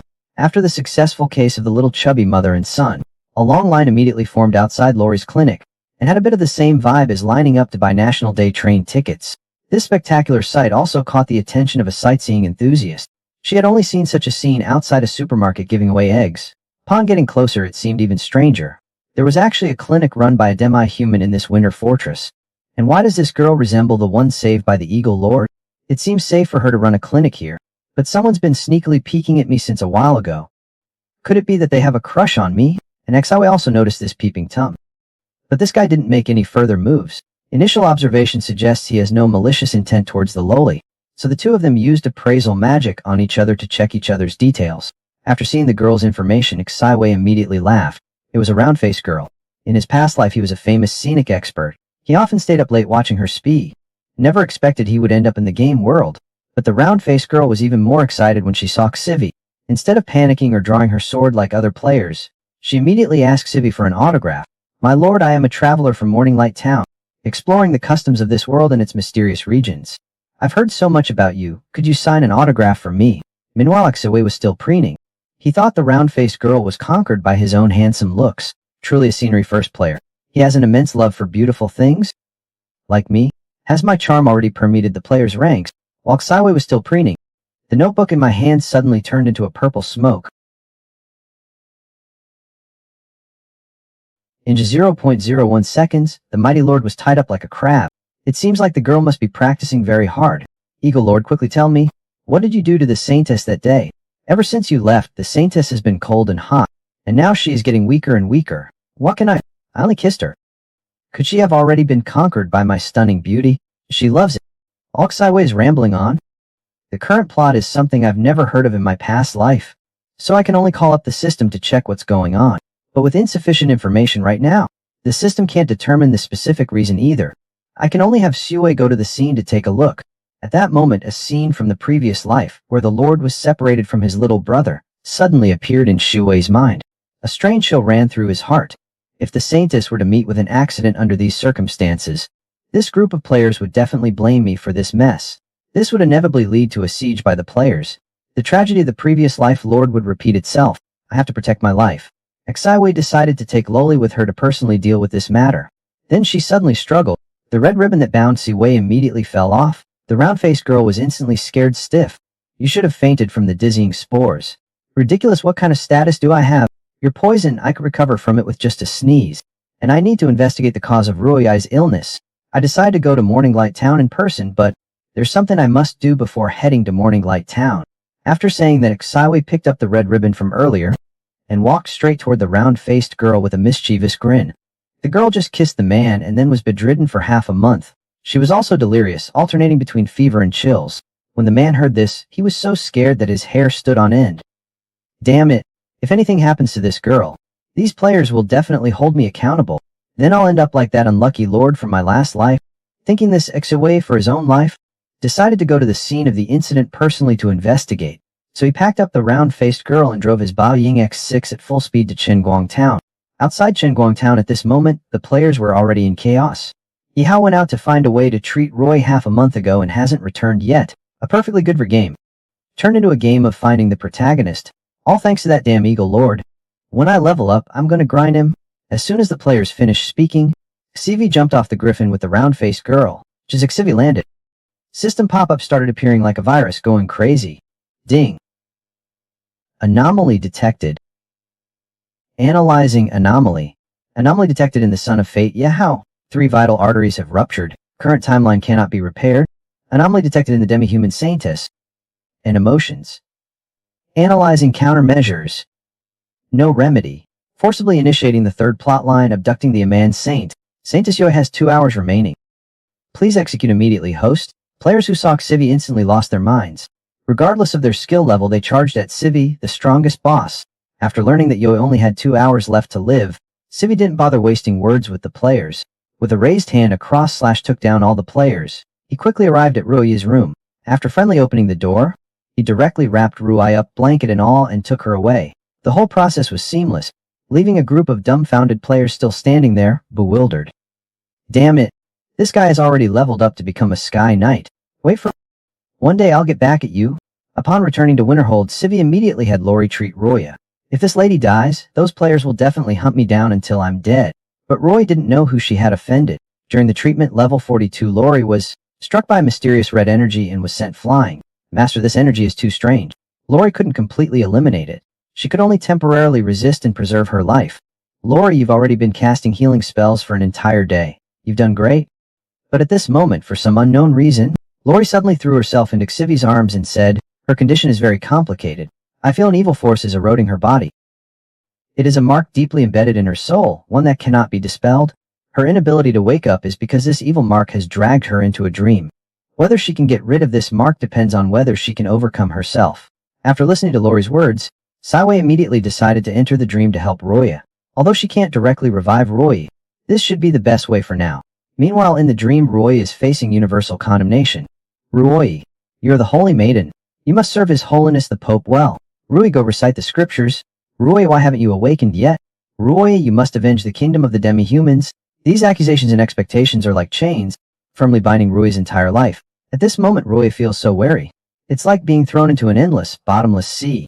Countless people want to drag you down to the bottom. No matter how hard you struggle, it's all in vain. At that moment, a hand that seemed to belong to La Liu was actually La Liu's hand reaching out to Ruai. It pulled him out of the endless sea of suffering. But when Ruai saw that it was Xivi, he panicked and asked how Xivi was here, and she directly punched Sivir in the face. Sivir was caught off guard and dazed by the punch. He never expected the seemingly frail Saintess would greet him with a punch. I thought she would use DB Dusho. This is your dream. I used the Hypno Scroll to connect to your consciousness. If it weren't T for me, you'd already be done by sunset. Although I believe what you're saying is true, why did you come to save me? Actually, it's nothing. I'm a person who cares about my image. I just don't want people saying you caught a lovesick disease and couldn't stop thinking about me. After all, my handsomeness is undeniable. I've truly never met such a shameless person. Alright, stop talking nonsense. If we don't find the exit quickly, we'll all be trapped here and die. After searching for 8.88 hours, Sawei finally found the exit. This place, which looks like a church or temple, should be the place where your deepest fears reside. I think the exit should be here. At this moment, Roy's body trembled uncontrollably. Past dark experiences in this place flooded back into her mind. Her eyes were filled with fear of this place. He stammered. Since this place scares you so much, then it must be here. But Sawei finished speaking, Ruai ran into the church. But after entering the church, Ruai discovered something was wrong. Shouldn't this be where the wild goddess statue is placed? Why has it been replaced with the statue of the former saint? Sivi looked at the statue of the previous saintess. His gaze wandered between Roy and the statue of the previous saintess. So this is the previous saintess? The subhuman saintesses are really getting worse with each generation. Rui wanted to defend her figure. She wanted to open the eyes of this blind man, but Sivi forcibly dragged her away. Let's go, we need to hurry and find the exit. Just as Sai and Rui were about to leave, the statue of the previous saintess suddenly emitted a blood-red light, and its expression turned into an evil grin. The man risked his life to enter the dream to save the saintess. It was only after entering that he realized one of the dream demons was actually himself. My dear saint,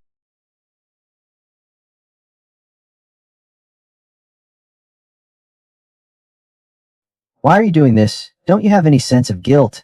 After passing the statue of the saintess, Saiwei and Roy entered a long corridor. Saiwei opened one of the doors and saw a beastman teacher giving a lesson. Roy was confused, wondering why there was a classroom from the orphanage here. This is where your nightmares gather. It's normal for it to differ a bit from reality. The door is over there. Let's go. Just as they were talking, the teacher at the podium suddenly looked grim. Who is speaking? Roy, you're being disobedient again. Hurry back and sit down. After hearing the teacher's words, Roy actually obediently prepared to go and sit down. Roy's actions nearly drove Sue beside herself with anxiety. Grandma, the door's over there. Why are you wandering around aimlessly? But at this moment, the teacher picked up the ruler and struck down. Saiwei couldn't help but exclaim, Whoa! No wonder that saintess is so violent. But Saiwei wasn't going to take it from her. With a backhand, he used a powerful Vajra leg to kick the teacher 8.88 meters away. Seeing that physical attacks weren't working, the teacher decided to change tactics. It was time for music class. Let me hear your singing. The children, hearing the teacher's instructions, instantly changed their demeanor. They immediately stood up and roared at the top of their lungs. Damn! That's terrible. Sure enough, brats are the most terrifying creatures in the world. But amidst the children's clamor, Roy also regained consciousness. This is the orphanage where I grew up. This group of kids and the hot-tempered teacher are part of my childhood memories. At this moment, Roy walked up to Xivi and gestured for him to stay quiet. In my memory, Maria was severely nearsighted and could barely see anything. After hearing Roy's words, Xivi suddenly understood. He quickly grabbed Roy, and with the momentum, threw a coin in the opposite direction of the exit. Sure enough, Maria was soon distracted by the sound of the coin hitting the ground. Seeing this, Xivi didn't hesitate for a moment. He swiftly ran toward the exit at a speed of 180 kilometers per h, but the two who passed through the door didn't return to reality. Instead, they entered a strange space, and the two were falling at a high speed. If they hadn't landed on a giant puppet, they would have been